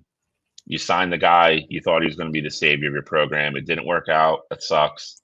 But you both agreed to it. You both signed on the dotted line. You got to pay the guy his money. Agreed. And I mean, I think this is easy. Again, I'm exactly with Bill on this one. You sign him to the deal. You fire him for not living up to expectation, which I think is deserved. But at the same time, you got to pay. There was a reason why you signed him. There's a reason why he left Notre Dame. There's a reason why it takes a certain number and a certain dollar amount for these coaches to leave the programs that they're at. So I'm with Bill here. I hate to root for Brian Kelly, but he's definitely owed his money here, just based on how it is. Yeah, I totally agree with you.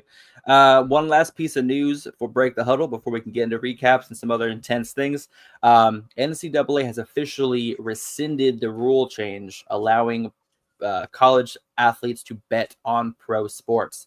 This has come in the light of all of the recent gambling scandals that have been hit in the NBA specifically. And so they have now rescinded the rule change. So college athletes are no longer going to be allowed to bet on pro sports in order to kind of withhold the integrity of college football. Any gut reactions to that? I love it. I'm fully aware of the counter argument to it. And I would say if I was in college, I would still be like, you know what? If I'm dumb enough to bet on my own sport or my own team, I should be punished. I should be able to bet on other stuff. That being said, I think this is the safest route for college athletics. I think you're starting to see all these scandals pop up, like you said, not only in basketball, we've gone through it with baseball. We just had two guys, Cottrell could tell you all about that. Two guys from the Guardians that just got indicted. And I think it's even more prevalent than we even know right now. I think it's happening more than we know. And I think these people are going to continue to get caught. I do not want a betting scandal in NCAA football. Like, you've done enough of it to ruin it and piss me off as it is. I do not want a betting scandal to rock college football. I don't. So I could totally, again, from a student athlete's point of view, I sympathize with them because I would be in their shoes. I'd probably want to do it because it would be fun, whatever. But I hate to give the NCAA credit, but I actually think this is the right move. You don't have to worry about it happening if you just eliminate it and say you can't do it. There you go. So hate to be the safe grumpy guy on this one, but I actually think it's the right move. Yeah, I mean, I really don't feel a way one way or another. I think when it first got announced, I was saying I didn't necessarily love it, but at the same time, like, if you're a college football kid, like, if I want to throw a parlay on an NBA game, like, whatever, so be it. But at the same time, if you want to be rather, safe than sorry here and just not even open up that potential can of worms there, I 100% understand, coming from that angle there as well. So for me, I mean, as far as the gambling side of things go, with where we are right now in the sports world and professional level, and it's not even just in one specific sport, it's really, all sports. The NFL's had to, crack down on a lot of it. Jameson Williams most recently got suspended, for the 6 games for betting in the facility. And obviously we know what's happening in the NBA right now with Billups and Rozier. And, like Bill said, the Guardians, a couple of their pitchers and the situation they're going through. I can understand where they're at right now. So NCAA, just kind of looking at it as a, rather be safe than sorry kind of thing here for probably the third time since the show's inception. I actually agree with the NCAA here. Is it really 3? I don't know if it's 3. I don't even know if it's 3. I was just, I threw out a number. I was thinking like maybe once a year. I agree with something that they do. That's why I said 3, but who knows? All right. Well, we are now at the one of the best parts of the show, and recapping some of last week's games. And then I got, like I said, I made some graphics for the the conference championship outlook, what that looks like, then previews, and then we're out of here. All right. Well, I guess we'll go bottom left first. We'll go Iowa USC. USC went to Iowa. People are calling this the big win that Lincoln Riley needs to turn on USC. That whole narrative is wild to me. But went into Iowa, tough weather, bad weather. I'm even being honest.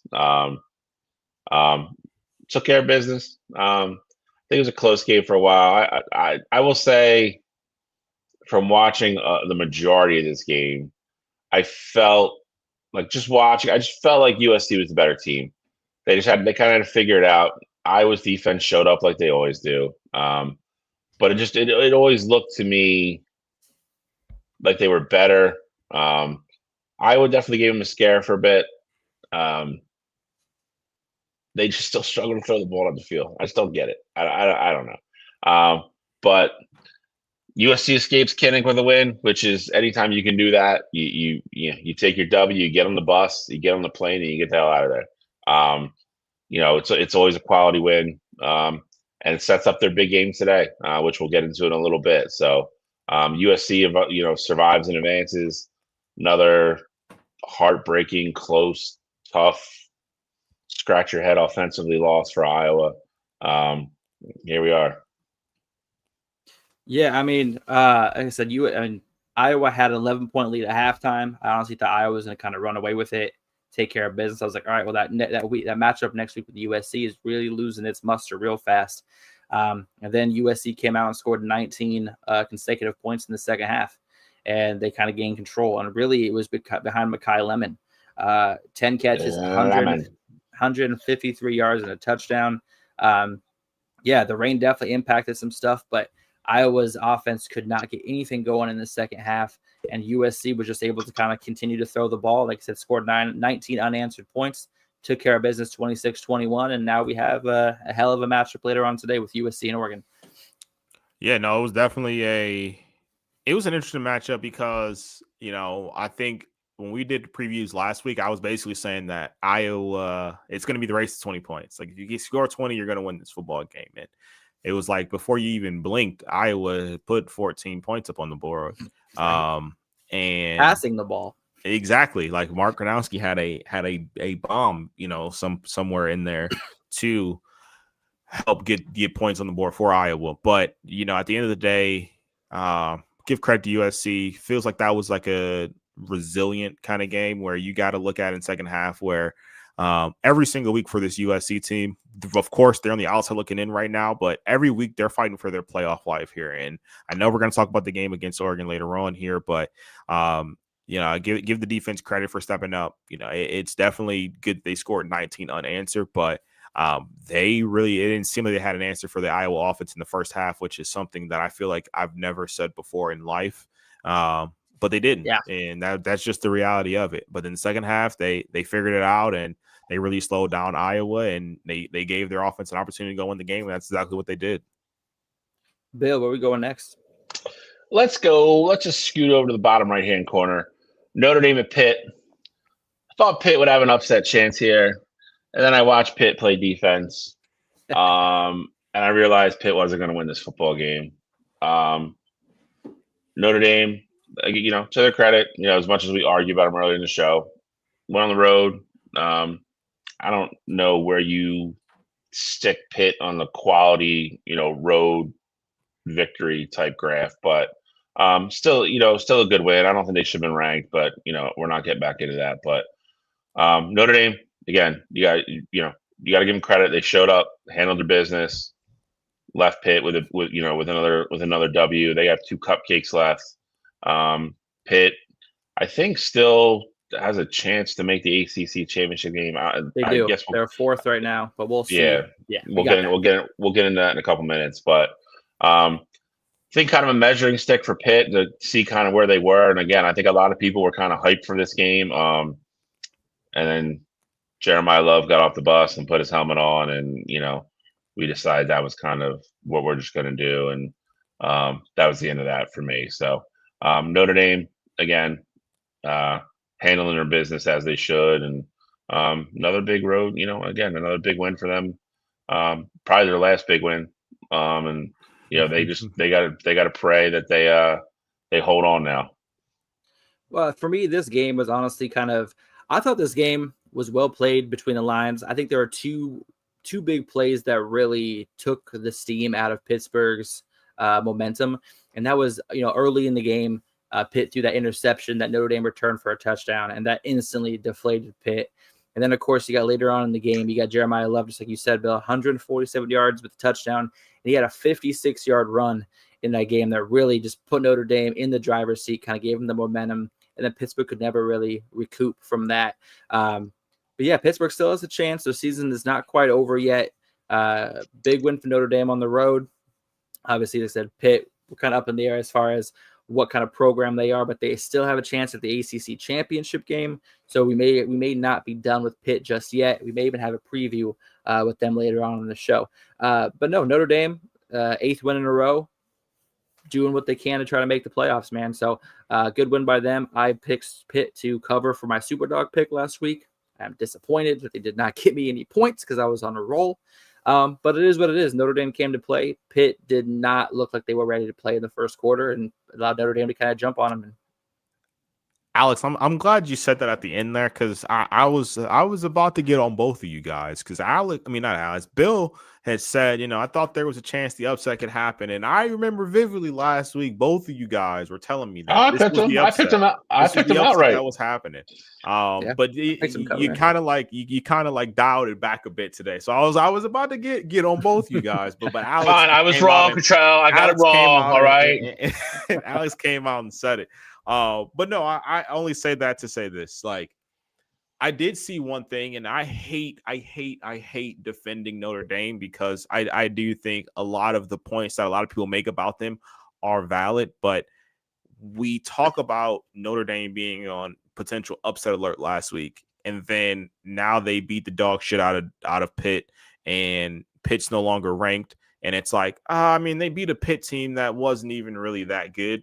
But in the moment, it's like, there are a lot of people that thought they could beat them. And I'm not even just, talking about like you guys. I'm just saying, like, in general, like in the bigger picture here. So it's like, for Notre Dame, it's damned if you do, damned if you don't. So like later on today, we talk about their best win so far this season being USC. If USC loses to Oregon and they ultimately go unranked, we're going to say, oh, well, that USC team wasn't really that good, when in reality, we're talking about a game right now that's essentially a playoff game for USC. So I think if they win, I think they're going to have a good chance to sneak into the playoff as probably the last at-large team there. So I want to give Notre Dame credit for once here and say they stepped up in this game. It's a road win, and they absolutely dominated this game from start to finish. They had like one small slip up, I think it was in the red zone, where they didn't convert.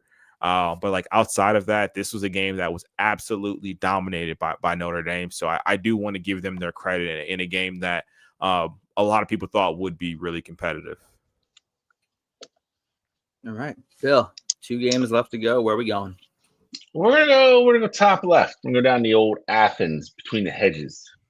Texas came in needing to win to keep their season alive. Didn't get it. Only dropped like 2 spots in the rankings somehow. 7. Georgia 7, Bill. Georgia. Listen, Georgia did what I thought Georgia was gonna do. If your name's not Alabama, it's really hard to go to Athens and beat Kirby Smart. They had defense stepped up, really stifled Arch in that offense for periods of time, and offense did their job enough, move the ball when they had to in big spots, and again another really. I don't know. I don't want to say if Georgia's rounding into form now at the right time, or if this is just a one-off. Like, they looked really good. I would say this is the best they looked all year. I thought they played a complete game, and Georgia really looked like a really good playoff team in this game. And I think the deficiencies that Texas has kind of reared their head a little, reared their ugly heads a little bit in this game. And you see the limitations they still have as an offense. And against a really good team on the road, it can cause, it can cause a lot of hurt and a lot of pain, and unfortunately led to a loss. So Texas, as we sit here, we think they're eliminated. I don't know. No, we don't. You guys do. I don't. When they beat the Prairie Dogs from Venezuela today, they'll probably be 12th next week. We'll see what happens. But big win for Georgia, like I said, and I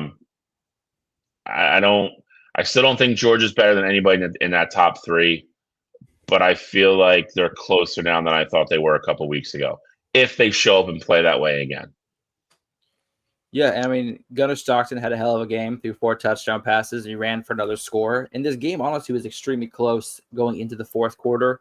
It was, 14-10, and entering the fourth quarter. Georgia scored 21 unanswered in the fourth quarter. Like I said, the score of 35-10 makes it look like Georgia absolutely boat raced Texas, which ultimately is what happened. But Texas did fight. They fought well for 3 quarters. They just could not get the ground game going. They only had 23 rushing yards on 17 attempts for 1.4 yards per carry. You got to get the rushing attack going against Georgia. Even if it's not successful, you got to get 2-3 yards clip just to keep them honest. And then, of course, the penalties really came back and bit them in the ass. 9 penalties, 58 yards, where Georgia only had the 1 mistake for 15 early in the game. So like I said, there's a lot of things that Texas needs to clean up. But just like you said, but when you look at these two teams play each other, you see the mature Georgia team that kind of follows the game plan, finishes plays. And then you got Texas, who's a little bit, what's the word I'm looking for? They're not as disciplined. So I do think that, this Texas team will look a lot better next season as they get another a year of experience. Arch Manning gets the full season under his belt. He gets a new coach. But next week against A&M, they have to be A&M is there. It's their only chance to make the playoff. And even then, it's going to be a tough task. So Texas needed to win this game against Georgia. We're unable to do it. Good for Georgia, proving why they're the number 5 team in the country. And that's all she wrote. This game is wild, and me and Gina kind of talked about it on Wednesday, but this game was wild because there was literally that stretch where the game was 14-10, and then Georgia scores a touchdown, and Kirby had the stones to kick an onside kick. They recover it. Georgia scores again, and literally next thing you know, it's 28-10 in the blink of an eye is what it feels like. So yes, Georgia did dominate this football game. But on the flip side of it, it's crazy how just one moment essentially of a game can change the outlook on said game there. Texas didn't have anything offensively going for them. So that's why I say I think this was a game that felt like domination, because even though the score was 14-10, like there was never any doubts, like for me at least, that I thought Texas was going to have enough to go out and win this football game here. So I thought Georgia absolutely dominated, but with that said, I do think there is a path for Texas to still find their way into the playoff, especially, if things go. I think there's a lot of chalk things that can happen, and Texas can find their way into the last spot. Ultimately, it's going to come down to beating an A&M team that has not lost yet, but I 100% still see a path from 17 to, 11 or 12 there to make it into the CFP. Look, I will tell you, if A&M plays against Texas the way they played last week, they can be beaten. Coming Absolutely. back from down, what was it, 28 points down? Who were they playing last week? They came South back Carolina. Against? Thank you, South Carolina. Like, if they play like that against any of the top teams in the SEC, they will not be able to come back. Especially against Texas's defense. Like, Texas's defense is head and shoulders better than South Carolina's defense. If you spot Arch 28 points in that Texas defense, you are not coming back to win that game. So Texas does have a chance. Texas A&M looked sloppy last week. Let's see if they clean it up before that game next week. But a lot of ball to be played. Bill, I think we got one game left to cover, and then we can take a look at some scenarios before we jump into previews. Last one, and this was the big one. It's the I guess I would say the shocker of the weekend. Oklahoma Sooners. Not for me, son. Sure. Oklahoma Sooners going into Tuscaloosa, Denny Bryant, and handing the Crimson Tide, Kellen DeBoer's first home loss in 2 years. This is a big upset. I know Alex had his feelings on it. I just thought the way Alabama was playing, leading up into this game, they would handle business, and a lot of that was also the fact that I didn't think Oklahoma played a good football game in about a month. But John Mateer, say the first month of the season, John Mateer showed his pretty face, and made a couple really, really big plays when they needed them. Alabama stole the ball driving at the end after, I would say, questionable clock management from both sidelines. The fact that the ball went back and forth as much as it did in the last 6 minutes of that game was crazy to me. But this is the one that kind of shook everything up. This is one of the ones that leads to those crazy debates that we had at the beginning of the show. And we'll probably have another one, I'm sure, the last 2 weeks. So, but big win for Oklahoma. They're right back in the thick of things. You would assume if they win out, they're in. But you never know. But again, big win. You got to give John Mateer credit. I think he had a really good game when they really needed it the most. And I think Alabama was left kind of scratching their heads a little bit, but still in a pretty good spot. Alex, I'll go quick on this one because I do want you to have some time for your victory lap on this one. I thought Bama was going to really dominate this football game, not because I thought that, Oklahoma wasn't good or anything like that. Like I just wasn't expecting Bama to turn the ball over the way that they did.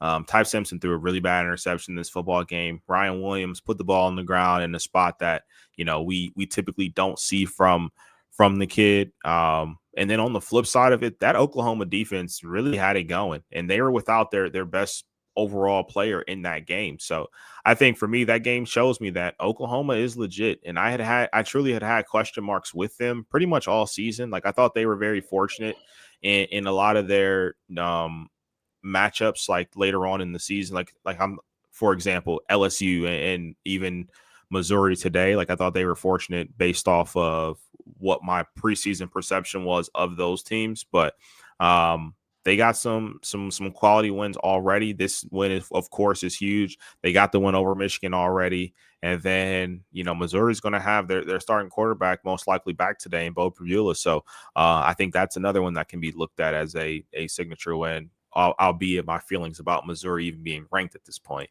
But yeah, give Oklahoma a ton of credit there. I think they are a team that is legit here, and they've found themselves in the driver's seat of not having to play for a conference, most likely not having to play for a conference championship, really just getting to sit back, watch how everything play out, and reap the benefits of getting a home playoff game. So I think this is a win that's put them in that position.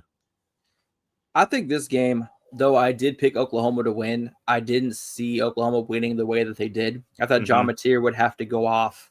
Like we're talking 100 rushing yards, 250 passing yards. Like he would have to will Oklahoma to victory. And that wasn't the case. Oklahoma only had 212 yards of total offense against Alabama. Just the defense was stifling. The biggest thing with Alabama is they had 3 turnovers and a missed field goal at halftime, which ultimately was the deciding factor. So if anything, I leave this game impressed with Alabama's defense as the way that they were able to limit John Mateer and his explosiveness, but I'm also leaving more impressed with Oklahoma's defense and the way they were still able to allow Ty Simpson over 320 passing yards. Oklahoma was the definition of bend but do not break during this game, forcing turnover after turnover in the best moments possible. And like I said, this was, like I said last week, this was every game for Oklahoma here on out is a must-win game. I forgot who they have left today, or who they have left on the schedule. I know it's Missouri and then LSU next week, which obviously LSU is unranked, but that's still going to be a tough matchup. Still 6-4 LSU team that's going to come to kind of play spoiler against Oklahoma. So Oklahoma's defense stepped up, and I'm more confident now that Oklahoma is going to be in the college football playoff after watching how the defense performed against a tough Alabama offense last week. Definitely in a good spot now. It's just not having not having conference championship game to play in, most likely it can leave them vulnerable. But I'm assuming that's what we're going to get into here. Yeah. So what's up next? So we got two slides. This one has the SEC and Big 12 championship, how they can play out, and then we also have the ACC and the Big 10 on the next one. So since we're talking about the SEC right now, might as well just jump in and show the odds. Obviously, the most likely SEC championship matchup at 36.5% is going to be Georgia and Alabama, followed by Alabama A&M, Georgia A&M, and Georgia Ole Miss. Obviously, there's a bunch of stuff that has to happen. Georgia, Alabama, they just got to continue to win, and they're going to be in that playoff match against each other. Wait, hold on. No, I'm sorry. Yeah, I misspoke. The most likely, this is actually what threw me off this morning when I saw this. The fact that they're assuming Texas A&M is going to lose next week. Correct. That's very what the odds interesting. are saying. Yeah. I was just saying, if A&M wins, they're undefeated. They have to be in. Yeah, you're right. I had misread it, but yeah. So if they're picking A&M to lose to Texas, and then Bama to beat Auburn next week. All right, and so the Auburn most likely. Go ahead. So Bama and A&M control their destiny then. If they both win out, that's the game. And then if not, Georgia sneaks in. Correct. Yeah, I think the most intriguing matchup for me would be, I would love to see that Georgia Ole Miss matchup. Auburn beats Bama, Texas beats A&M. That'd be the most chaos. That'd be fun. Georgia versus an interim coach. Come on, bro. I don't need to see that. There is no way. That's why Lane Kiffin's not leaving. There's no way he's giving up a chance at the college football playoff and the championship. There's no way. There's no way he leaves. Okay. Let's be realistic here. Ole Miss isn't winning a championship. Damn. With Trinidad Shameless, anything is possible. I don't know if I ever asked you. I don't know, Alex. Why do you like Lane Kiffin so much? I don't like Lane Kiffin. I like Ole Miss. Lane Kiffin just happens to be the coach right now. Why do you like Ole Miss so much? When Lane Kiffin's gone, you're going to still be Ole Miss guy? Yeah. Okay. I've liked Ole Miss since Eli was there. Okay. I'm just curious. When Eli Manning was at Ole Miss, I liked Ole Miss a lot.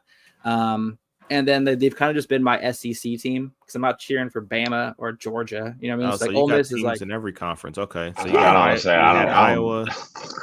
Yeah, Oregon was in the Pac-12, so like I get it. Like you were had on your Oregon, own, I had Iowa, I had Ole Miss, I had who was my team in the ACC?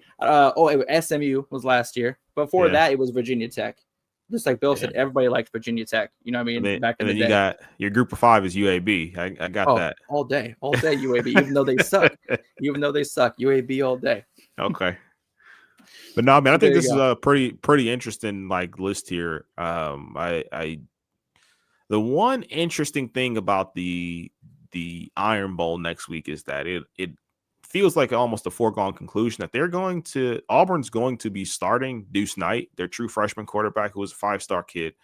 He's getting his first start this week. And if nothing else, like I think with Auburn, you kind of realize like throughout this point in the year, like they are Jekyll and Hyde. Like they should have beat Georgia, but then, you've seen games where they look really bad and they handed Oklahoma the game when they played them earlier on this season. So very curious to see what Auburn is going to look like, because I think that's a true wild card game. Not saying that I expect Bama to lose or anything like that next week, but I think that's a game that could be surprising, because what if Deuce Knight has his, DJ Lagway kind of coming out party as a true freshman against Bama next week? I think that could be very interesting. And then, of course, the A&M and Texas game. I think that's a game where, of course, I lean A&M getting that win there, but it is one of those games where it could potentially go the other way. Yeah, the fact that the highest percentage chance that the SEC ship does not include A&M is pretty crazy to me. Because I would assume, I don't know if the numbers are out yet for that game, I would assume A&M is going to open up as the favorite over Texas. Let me see if the line happens to be out on that game yet. It was on Black Friday.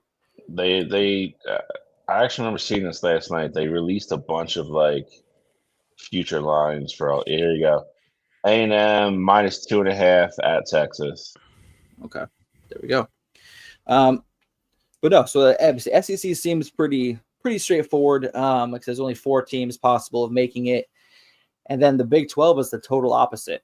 Texas Tech has already kind of solidified themselves in the Big 12 championship. It's really just who are they going to play, Utah or BYU? I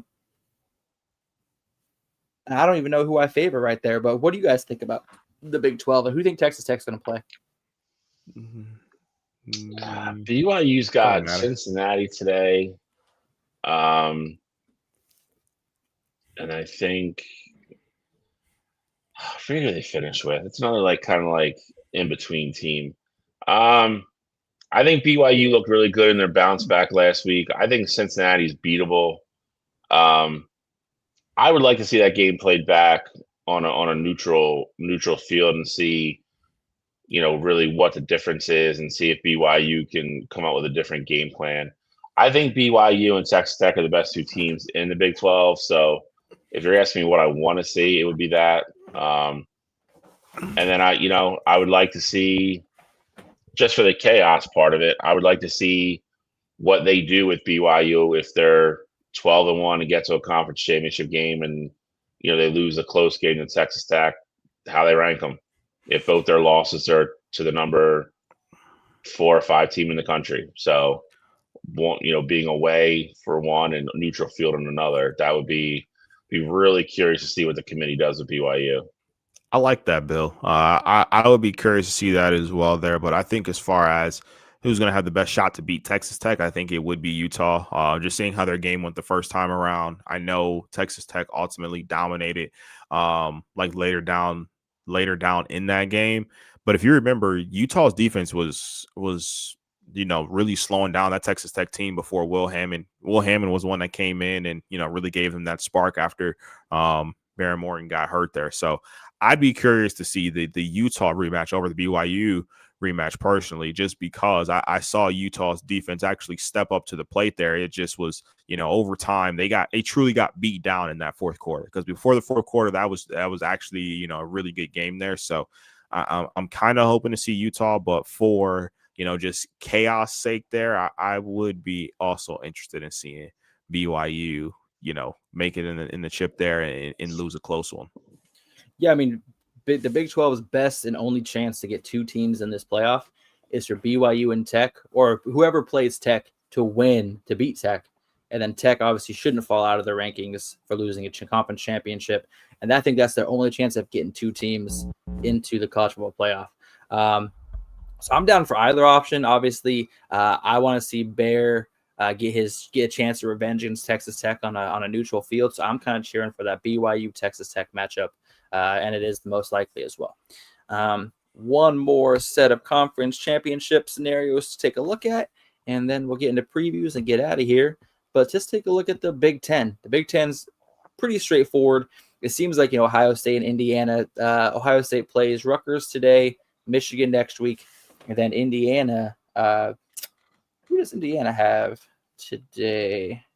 Purdue, probably. No, they got nobody today. They got Purdue next week, I believe. They got a bye this week, and then Purdue next week to end the season. And then obviously, if Michigan finds a way, which they have the last 4 years, to beat Ohio State at Michigan, of course, this year, Michigan will then find its way into the college football playoff against Indiana.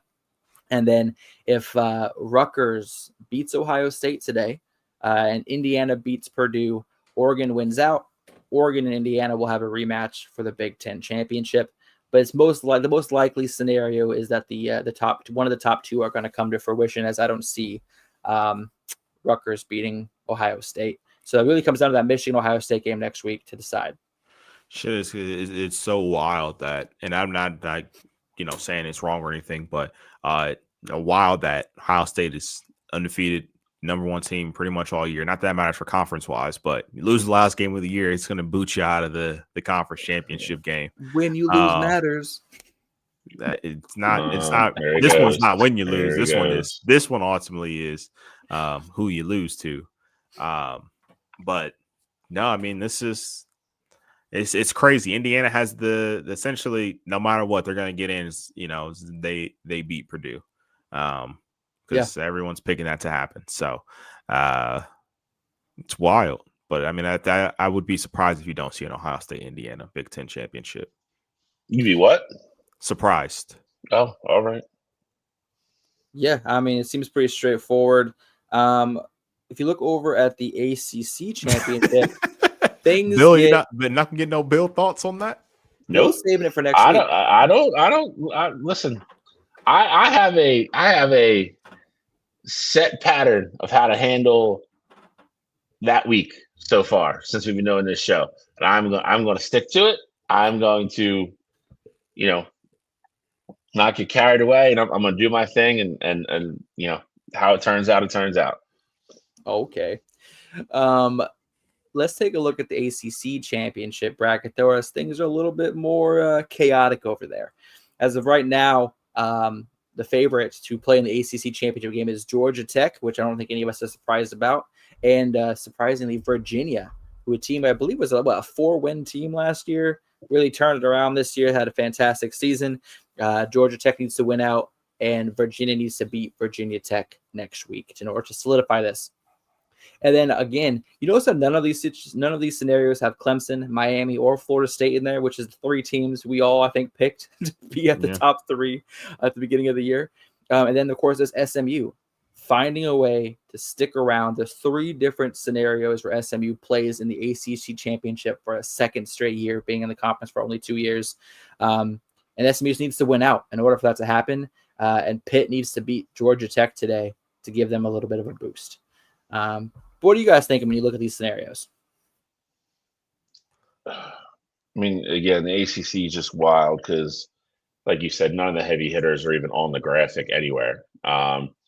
You have Georgia Tech, who, like you said, it's kind of been the constant this year. They just keep on eking out wins, though. They haven't been dominant. Virginia, I don't even know how I feel about Virginia. A lot of close games with Virginia. A lot of close games. I loved watching them beat Florida State earlier this year, but I feel like they haven't looked close to that since then. And then you got, like you said, you got SMU just hanging in, who I feel like we really haven't talked about a lot this year at all. Mm-hmm. And they might sneak in. So, I will say this. I kind of mentioned a little bit earlier. I think SMU has been great for the ACC. But, that conference needs their anchor teams to kind of get their heads out of their asses, because if not, we're gonna keep having the same conversation every year. How the ACC is probably only getting 1 team in. I didn't realize Miami was this far out of it. Like I don't like. They have 2 losses conference. They have no shot of getting in. Mm-mm. Wow. You say that, but listen, Miami right now is on the 13 line, 14. So I thought they're way out. They're way out, bro. But I say that to say again, if you look at it like this here, if SMU finds a way to win the ACC, that's one of Miami's losses. How much can you truly penalize Miami for losing to the ACC champion if they have 2 losses? And again, I think it would be some craziness would have to happen for them. But I'm saying, like, just far as the evaluation goes, you lose to Louisville by 3. I get it, not necessarily a great loss, but again, I think a team that's going to potentially have 9 wins this year, in the ACC champion by 6 in overtime. I don't know. I don't think that's a bad resume, is what I'm saying. I'm not saying it's bad, but I think it's just they need a lot of help. Like, for instance, like they need the Big Ten to go chalk. They need the Big 12 to go chalk. Yeah. They need SEC, a little bit of chaos. See, I don't know how much that helps them, though, because, like, for instance, like, Alabama needs to lose to Auburn next week. That will help. Yeah, like that's what I mean. Like, because if not, like, Utah needs to lose. Either way, like Georgia and A&M are locked in, so like they're not falling out.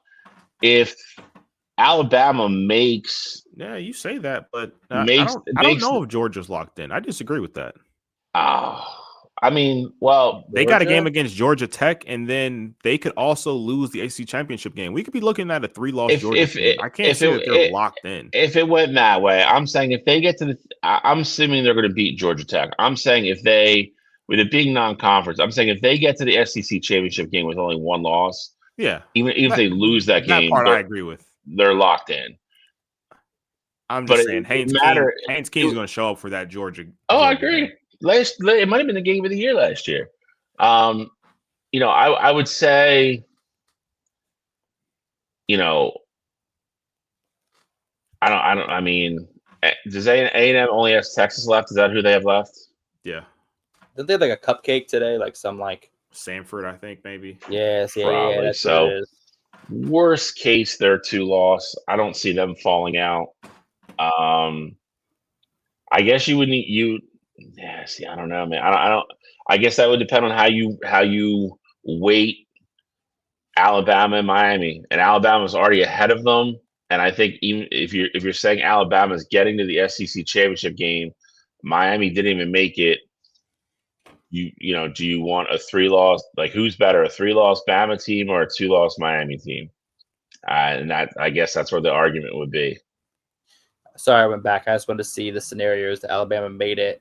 Essentially, Alabama needs to beat Auburn. If Alabama loses to Auburn next week at 5-6, or which make Auburn a 6-6 team, I think Miami passes Alabama.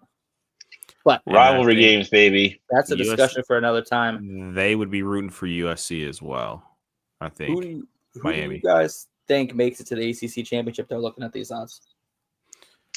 Well, the Georgia game is not going to matter for Georgia Tech, even if they lose it. It's non-conference. So today is all that matters for Georgia Tech. Georgia Tech wins today, they're in. Who do they play? They play Pitt at Georgia Tech. Actually, I'll tell you 1 second. It's at Georgia Tech. Yep. Yeah, they're not losing that game. I don't think so either. I would be shocked if Haynes King lets that happen. And is Virginia? Virginia has what? Virginia Tech. Virginia Tech. And Virginia Tech with Kyron Drones, with how inconsistent Virginia has looked, and with the new news of a new head coach being in the building at Virginia Tech, Kyron Drones with his multifaceted ability in the QB position, I think Virginia Tech might pull that win out against Virginia. That's what I'm pulling for. I'm not pulling for. I think it's going to be a Georgia Tech SMU ACC championship. I think Georgia Tech beats Pitt. I think SMU wins out, and I think Virginia Tech beats Virginia. Where's Virginia Tech at? The Virginia Tech game is that one I don't know. But I can tell you it's in Charlottesville. It'd be hard for me to pick against Virginia. If it was at Blacksburg, I would say maybe with that stadium and that crowd, they could stay. Yeah. But the problem is Virginia lost to Wake Forest at home, 16-9, just 2 weeks ago. You know what I mean? I know. Wake Forest. Virginia at home almost lost to Washington State, beat them by 2. Virginia at home almost lost to Florida State. Virginia is not a great team at home this year, is all I'm saying. Virginia Tech's not a good team anywhere. So true. But they have a lot of firepower that hasn't been utilized and maximized this year to the best of their ability. So I'm pulling for Georgia Tech SMU in the ACC championship game. I would love to see SMU get a chance to get back in and have a chance to kind of bounce back from last year's early exit. But I think tell you this. I think that's the most exciting game probably is the Georgia Tech SMU game. But I hate to say it. I think we're probably going to get Georgia Tech Virginia. All right. Well, that is quick. Actually, I have a quick question about that Virginia Tech with Franklin now in the building at Virginia Tech. Does he have any input or say on this year's current team, or does he stay away? No, stay away. He's on the recruiting trail. Okay, so he's just out there recruiting right now. Probably trying to get as many. I would imagine, and I don't know for sure, but how I think this works is signing day is December 3rd, I believe, or I think it's 5th. So it's somewhere in that window. I would imagine that James Franklin is trying to flip as many of the kids he had at Penn State exactly. to Virginia Tech, and then the ones that he actually likes that Virginia Tech potentially had coming in, having conversations with those kids and seeing if they fit what he wants to do. He's probably been in practice. I wouldn't be surprised if he at the game today either, but he won't be on the sidelines or anything like that. Okay. I was just curious how that kind of worked with being hired with in the season, how that kind of works, if he worked with the staff or if he just kind of chilled. Lots of conversations. He may work with the staff in the Yeah. sense of like having conversations with them, seeing how they But he's game not plan, game things planning. like that. Like he's not but he's not planning for correct. He's probably, Okay. if anything, he's trying to figure out who he wants to keep, if anybody, from Yep. that current staff. Lots of interviews, you know, to Cottrell's point, to see if he wants to keep anybody on staff there. You know, and I think he's definitely watching. He's evaluating to see, you know, like Cottrell said, who he wants to really push to stay there and keep. And but he's probably been on the phone a lot with anybody that was incoming for 2026 for PSU, and then, you know, anybody that's out there that's flippable. I mean, we're getting into flip season real quick here, so we can probably touch on that a little bit next week as well if we have time. But there's a lot of, I think, kind of like big names that a lot of people think are not going to end up going where they're supposed to go right now. So and that can, you know, it can make or break your class really quick. So he will have opportunities to make that team a lot better next year. All right. Well, let's jump into some quick little previews for this week, and then we'll wrap it up. Well, we'll start on the old FCS up there, because we are not just a Division I bully, you know, pregame program here. Huge rivalry game later today. Montana State versus Montana. Is this a playoff game, or is this like a Regular season? Is it regular season? But I think it has like all kinds of playoff like implications, seeding implications and all that. So Montana State, I believe, is a 2.5-point favorite. I think that's where it was last night when I looked at it. I always root for the Grizz here. I don't know why. I have no connection, no ties to either team whatsoever. Because the Grizzlies are awesome. Yeah. So I think I picked this way last year in this exact game, and they were the underdogs last year, and I don't think they won last year. So I will double down, as I always do.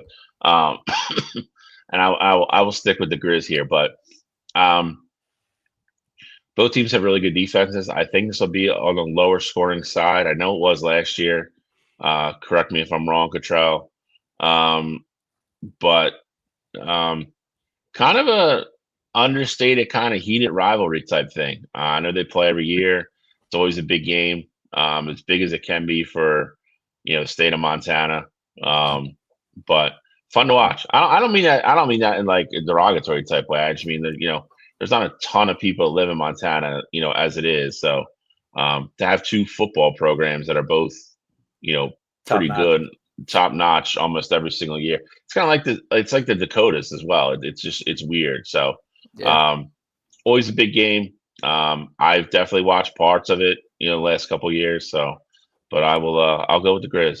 Funny enough, there's a lot of good football in Montana, because they also have Montana Tech, who is like a NAIA powerhouse over there. Yeah. So, Montana's deep dive from Cottrell, baby. Montana's got some good football. So, with that said, though, I'm also rolling with the Grizz here. Eli Gilman's one of the best backs in FCS. I think he's going to have a really big day.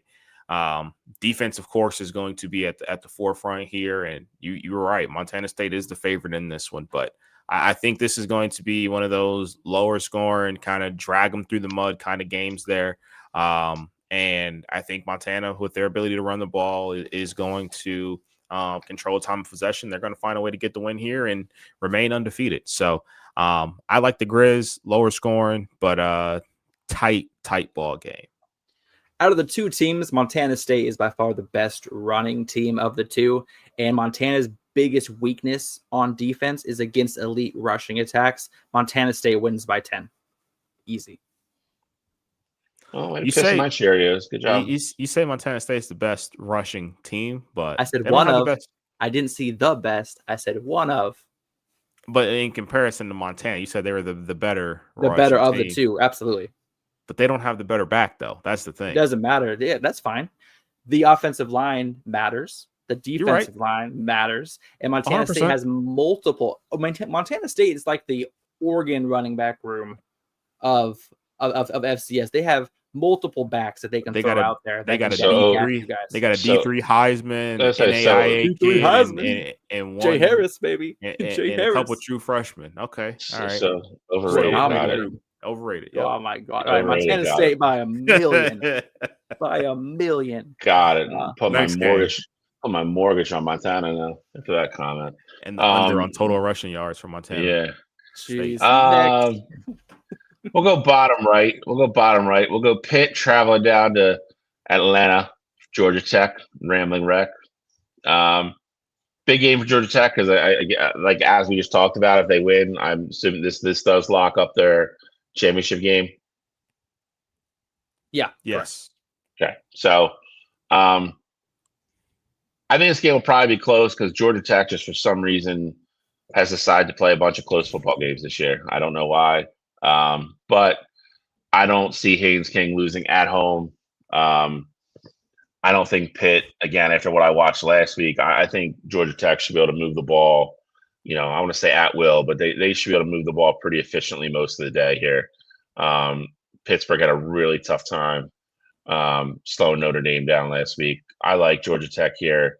I don't know what the spread of this game is, but I would say it's probably closer than it should be. 2.5 points. Wow.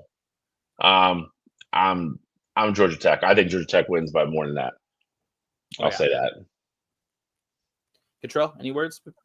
Got Georgia Tech here too. I think that Pitt kind of showed you the team that they were last week. Not to say they're a bad team, but not to say Georgia Tech is as good as Notre Dame either. But I think Georgia Tech knows exactly what's ahead of them, and I still think that 16 ranking is kind of disrespectful. They're a team that only has one loss as well that we didn't even talk about really during our talk through the rankings there. But I think with all that said, Haynes King, this just feels like one of those games where he's going to find a way to win.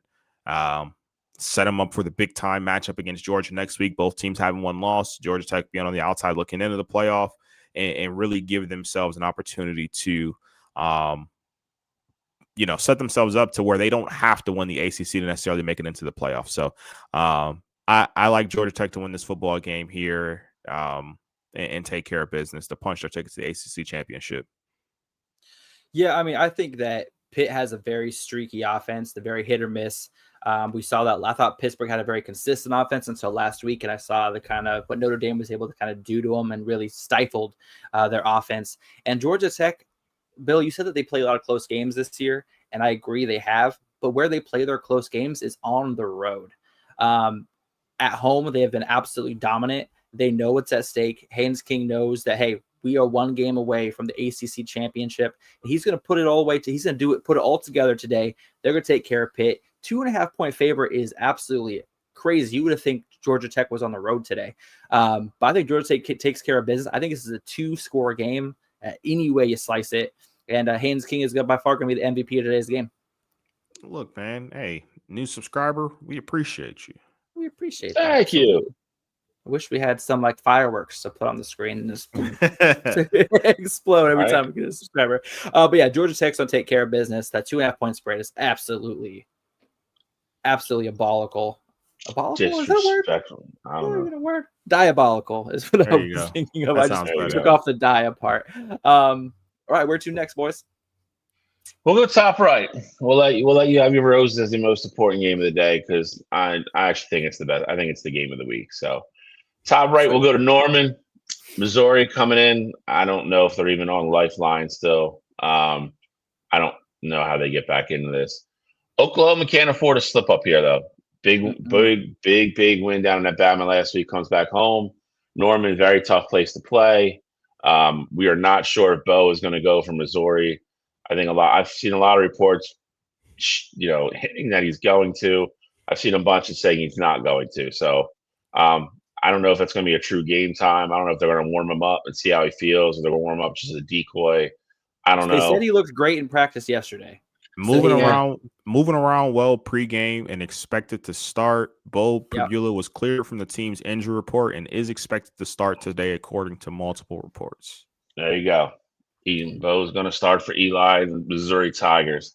That being said, which is crazy to me that he's starting, but it is. Because, like I said, earlier in the year, I preached and I was adamant that John Mateer should play against Texas, right? I was very adamant. Oklahoma went out and lost that game. Ultimately, didn't end up hurting them as far as their chances to make the championship series. But this is a different situation for Missouri. Missouri is not playing Bo Pribula at a chance to make the SEC championship game or make the college football playoff. They were just playing him to win today. And to me, that playing him today, I think could hurt him in his future more than not playing him today. Like I said, Missouri season, fantastic year. Your season is over. You're at this point, you're just playing for a better bowl game. And with how Ahmad Hardy looked last week, I don't know if you guys saw Ahmad Hardy last week. 25 carries, 300 yards, 3 touchdowns against Mississippi State last week.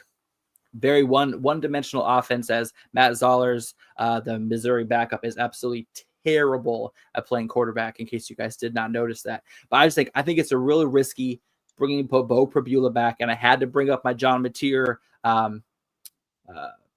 take from earlier in the season because I knew you guys were going to bring it up, but it's a different situation. Oklahoma had to beat Texas. Missouri, whether they win or lose, it doesn't help their season, so them playing them is absolutely crazy.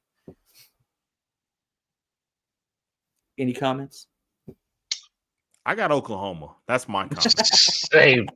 I don't care. I can't see them going back home and kind of pissing away what they did last week. So, playing at Norman is tough.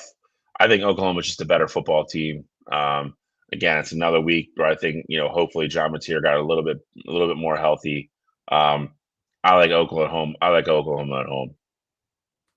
Yeah, I think this is probably a 3-score game. I think Oklahoma shouldn't have any issues.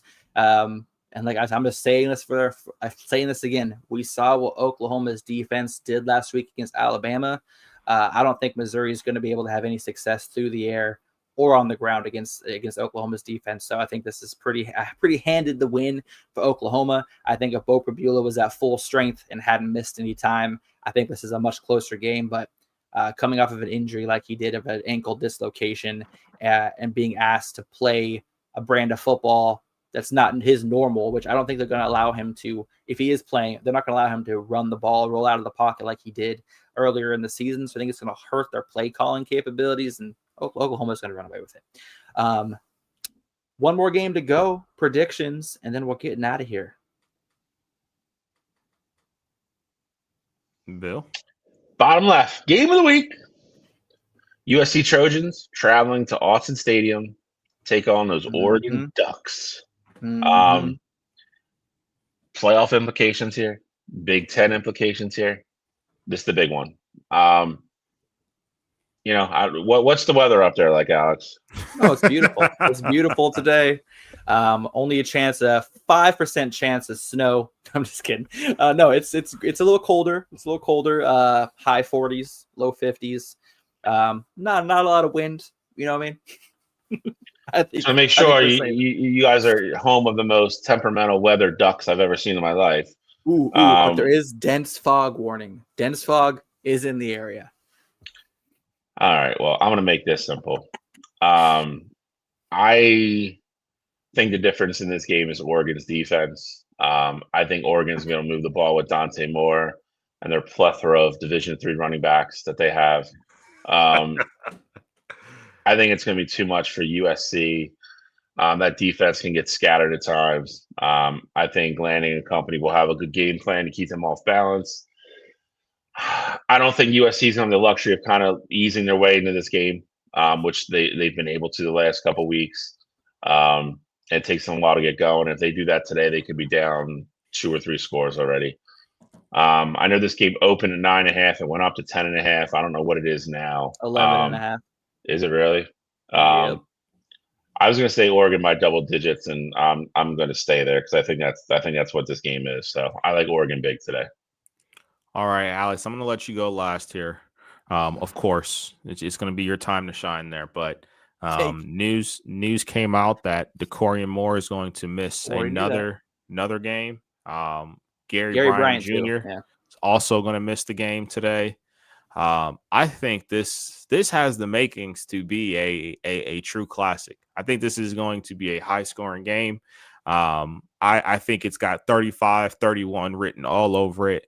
I'm rolling with the Ducks, though. I think USC is going to have an opportunity to win the game.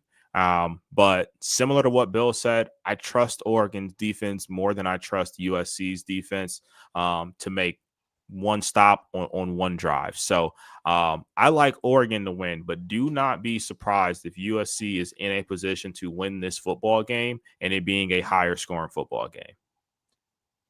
Well, look here, Triple R Fina. We're on different ends of the spectrum on this one, okay? Because I'm choosing the Ducks all the way. Yes, Decorian Moore is out. Yes, Gary Bryant is out, but that is okay. We got Jeremiah McClellan, who's going to show up. We've got Kenyon Sadiq, who's going to have over 50 yards receiving. Like I said, I have a lot of prop bets on this game today. Kenyon Sadiq is going to be the number one target for the Oregon Ducks today. And with their plethora of running backs, D3, freshmen, it doesn't matter. We're running all over USC. USC has extremely improved over the last couple of years, especially defensively. But with how even Iowa was able to find early success last week, the difference is that Oregon doesn't take their foot off the gas. Just like you said, if USC gets down 2 or 3 scores, Will Stein will say, let's see how big we can make this lead. They will not take their foot off the gas. And USC will not have a chance to come back into play in this game. It's at Autzen Stadium. The Ducks have to win every single game to play out. They know how big next week's game is against Washington. Not that they're looking ahead, because you can't overlook the number 15 ranked team in the country. But I think that for both these teams, these are must-win games. And I trust Dan Lanning in these type of games over USC. And that's just why I'm rolling with Oregon today. I think that the 10.5-point spread might be a bit on the disrespectful side. I do think this game is closer. I think that this is more of a I actually really like what you said, Control. I think this is more like a 38-31, 38-28 game, but I think this game is a lot closer than what the score looks like. I think USC is going to be able to kind of come out and really do things successfully on offense, especially through the air. But I think Oregon is able to control the ground attack, able to control the time of possession, and Oregon's going to walk out of here. And I think that this is going to kind of help them solidify themselves in the college football playoff. Nothing too crazy today, guys. Nothing too over the top. Nothing too crazy. Nothing too over the top. Last thing up, we have the Eliminator Mountain, and then Pick'em, and I think we're out of here. Yep. Absolutely. Heck yeah. Boom. The mountain. There are more tombstones. How have I not even been put back at base camp yet? I don't understand. Because you haven't. I don't look at teams ranked 18th and lower. Well, you got teams you got Vanderbilt on there. You got teams with way less chance of getting the playoff than my team. Vanderbilt's what, 15? No chance to get it. Yeah. Virginia, Georgia Tech, crazy, whatever. Georgia Tech is the favorite to win the freaking is their favorite to win the ACC. Georgia Tech's fine. I'm not talking about Georgia Tech. Hey, you have a championship banner up there, okay? Okay, you have a championship banner up there. Be happy with what you got. Up. You get what you get, and you don't throw a fit. That's what my wife always says when she puts me in my place. So, you get what you get, Bill. At least you're not on a tombstone. You're not. It does. It's not. At least you're not on a tombstone. You're not on the helicopter. You know what I mean? I would have put you for what it's worth, Bill. I would have put you at base camp. Thank you, sir. You're such a suck up. He's just trying. I can't wait for y'all's debate next week, Michigan, Ohio State. I'm going to dress up in a ref outfit with a whistle, and we're going to just be like, there's going to be no debate. This is a new Ryan Day. Is it? It's a new Ryan Day. What happened to the previous 3 Ryan Days? Or 4 Ryan Days? Previous 4. Well, the last Michigan loss actually broke him. Like before, it was like getting under his skin and he was just going crazy. But the last one actually broke him, and it took the players, talking to him and having a heated discussion with them to fix him. And led to a national championship, and it's led to what you've seen today. I truly think that loss last year has turned Ryan Day into a psychopath. All right, let's do some pick'ems, and then let's get the fans out of here so we can all go watch some college football. Ryan Day's and a triple serial killer now. Triple Arfina, in case, for your information, since you're new to the show, I live in Oregon, so I'm a huge Oregon Duck fan. We got Cottrell, who lives in Ohio. He's a huge Ohio State. He lives in Columbus. He's an Ohio State fan. And then Bill, he lives in Pennsylvania. But he likes Michigan. So we're kind of a Big Ten show, but we talk about. I chose a winner. Exactly. You chose a winner. Whatever. But yes, the non-rapist. Wow. Jesus, we don't say words like that. Oh, right. Since I'm the only one that's actually given my picks live already this week, I'll go quick here. Okay. I will take the over 59.5 USC at Oregon. I already went over the whole breakdown. I think that's a high scoring close game. Second game, I like Texas minus 8.5 at home versus Arkansas. I think Texas will be trying their hardest to put up style points in this one to say, hey, committee, don't forget about it. You muted yourself, Cottrell. My last game here, I have idiot plus 13.5 at home versus Michigan. All right, we're going to do this. All right. Whenever you have the game coming up, teams typically overlook who they're playing that current week. Ohio State does it every year. Michigan does it every year. So I don't even know why that's a surprise to you, Bill. And then for my super dog, I'm sticking with that same trend. I got Rutgers plus 31.5 today at home on the road against Ohio State for the exact same reason. I know how these games go in these rivalries. Everybody's just thinking about what's going to happen next Saturday in the game. So, well, I don't think either of these teams lose. I just think they're going to be closer than what they would have been if this was a week 7 or 8 matchup. All right. Bill, I will go. I'm going to start off with the old SEC. I think Texas licking their wounds going home against Arkansas. I think Texas' offense will get back on track today at home. We joke about it, but they need to win to have any kind of hope of trying to sneak back in. I'll take Texas minus 8.5 at home. Game we just talked about, Missouri to Oklahoma. I got Oklahoma minus 7. I know Bo's playing. Lions probably moved a little bit, but I still like Oklahoma big. They play completely different in Norman than you do anywhere else. So, and I don't think Missouri is going to play that well on the road. So, give me the Sooners there. Washington State at James Madison minus 13.5. I like James Madison big there. Give me the Dukes. Little love to the small schools. And then my super dog, Cottrell's not wrong. Rutgers plus 31.5 at Ohio State. Rutgers and Maryland are always the weird thorn in Michigan and Ohio State's side every year. They play each other somehow every week before the game. I don't know how that schedule gets made that way. I would love to have like Purdue one year or somebody where it wouldn't matter, but we're on the road to Maryland. They're home against Rutgers. At least for a half, they always end up being tighter games than they need to be. So I will take Rutgers plus 31.5 as the super dog. Do we have records, by the way? Where's everybody stand? Absolutely. Oh, yeah. Good show. There we go. Still dominating super dog. Yeah, that's about it. It's under 500 in freaking games, so that's good. Whatever. And then I'm going to take 4 road dogs today with my pick. And we're going to I start wonder with why. Arkansas at Texas. The spread is now plus 9.5, just so you guys know. And I'm taking Arkansas and Taylon Green to cover that spread, possibly even upset Texas at home. This is a must-win game for Texas. Let's see what Arch does under true pressure today. And Arkansas is playing with nothing to lose, but spoiler, I think Arkansas keeps this game close, plus 9.5 at Texas. That's your first winning leg. Second winning leg, Duke, North Carolina. Fantastic basketball matchup. But in football, Duke has been by far the better team with QB Darian Mensah under center. And then obviously Bill Belichick is still kind of getting his feet under him and coaching college and the tactics and all that good stuff. So I think Duke absolutely manhandles on the road at North Carolina today, covering the 6.5 points. I think they win by 2 touchdowns. But I'll take that 6.5 point spread. And then we're going to Pennsylvania when Tulane comes into town. Retzlaff coming to town, 8.5-point favorites over Temple today. They're going to absolutely clear that number. Tulane is still trying to make a case to make the college football playoff, and winning big and getting style points is the way to do that. Look at Tulane cover the 8.5-point spread. Then last, my super dog. Bill picked them the other way around. I'm picking with them because guess what? Washington State has been my super dog team of the year. The spread is right now, Bill, 16.5 points in favor of James Madison.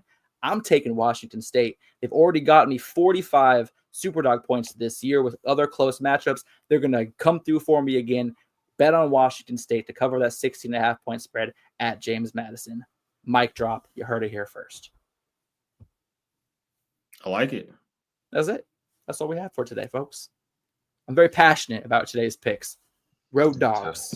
Road dogs. Road dogs. All right, that is it for, what is it, week, what is it, 13, 14, what is it, 13? 16. This is our Well, 16th episode. Well, Week yeah, 13. I'm talking week of the schedule. 13. Yeah. 13. But that is it. Some of the games have kicked. SMU up.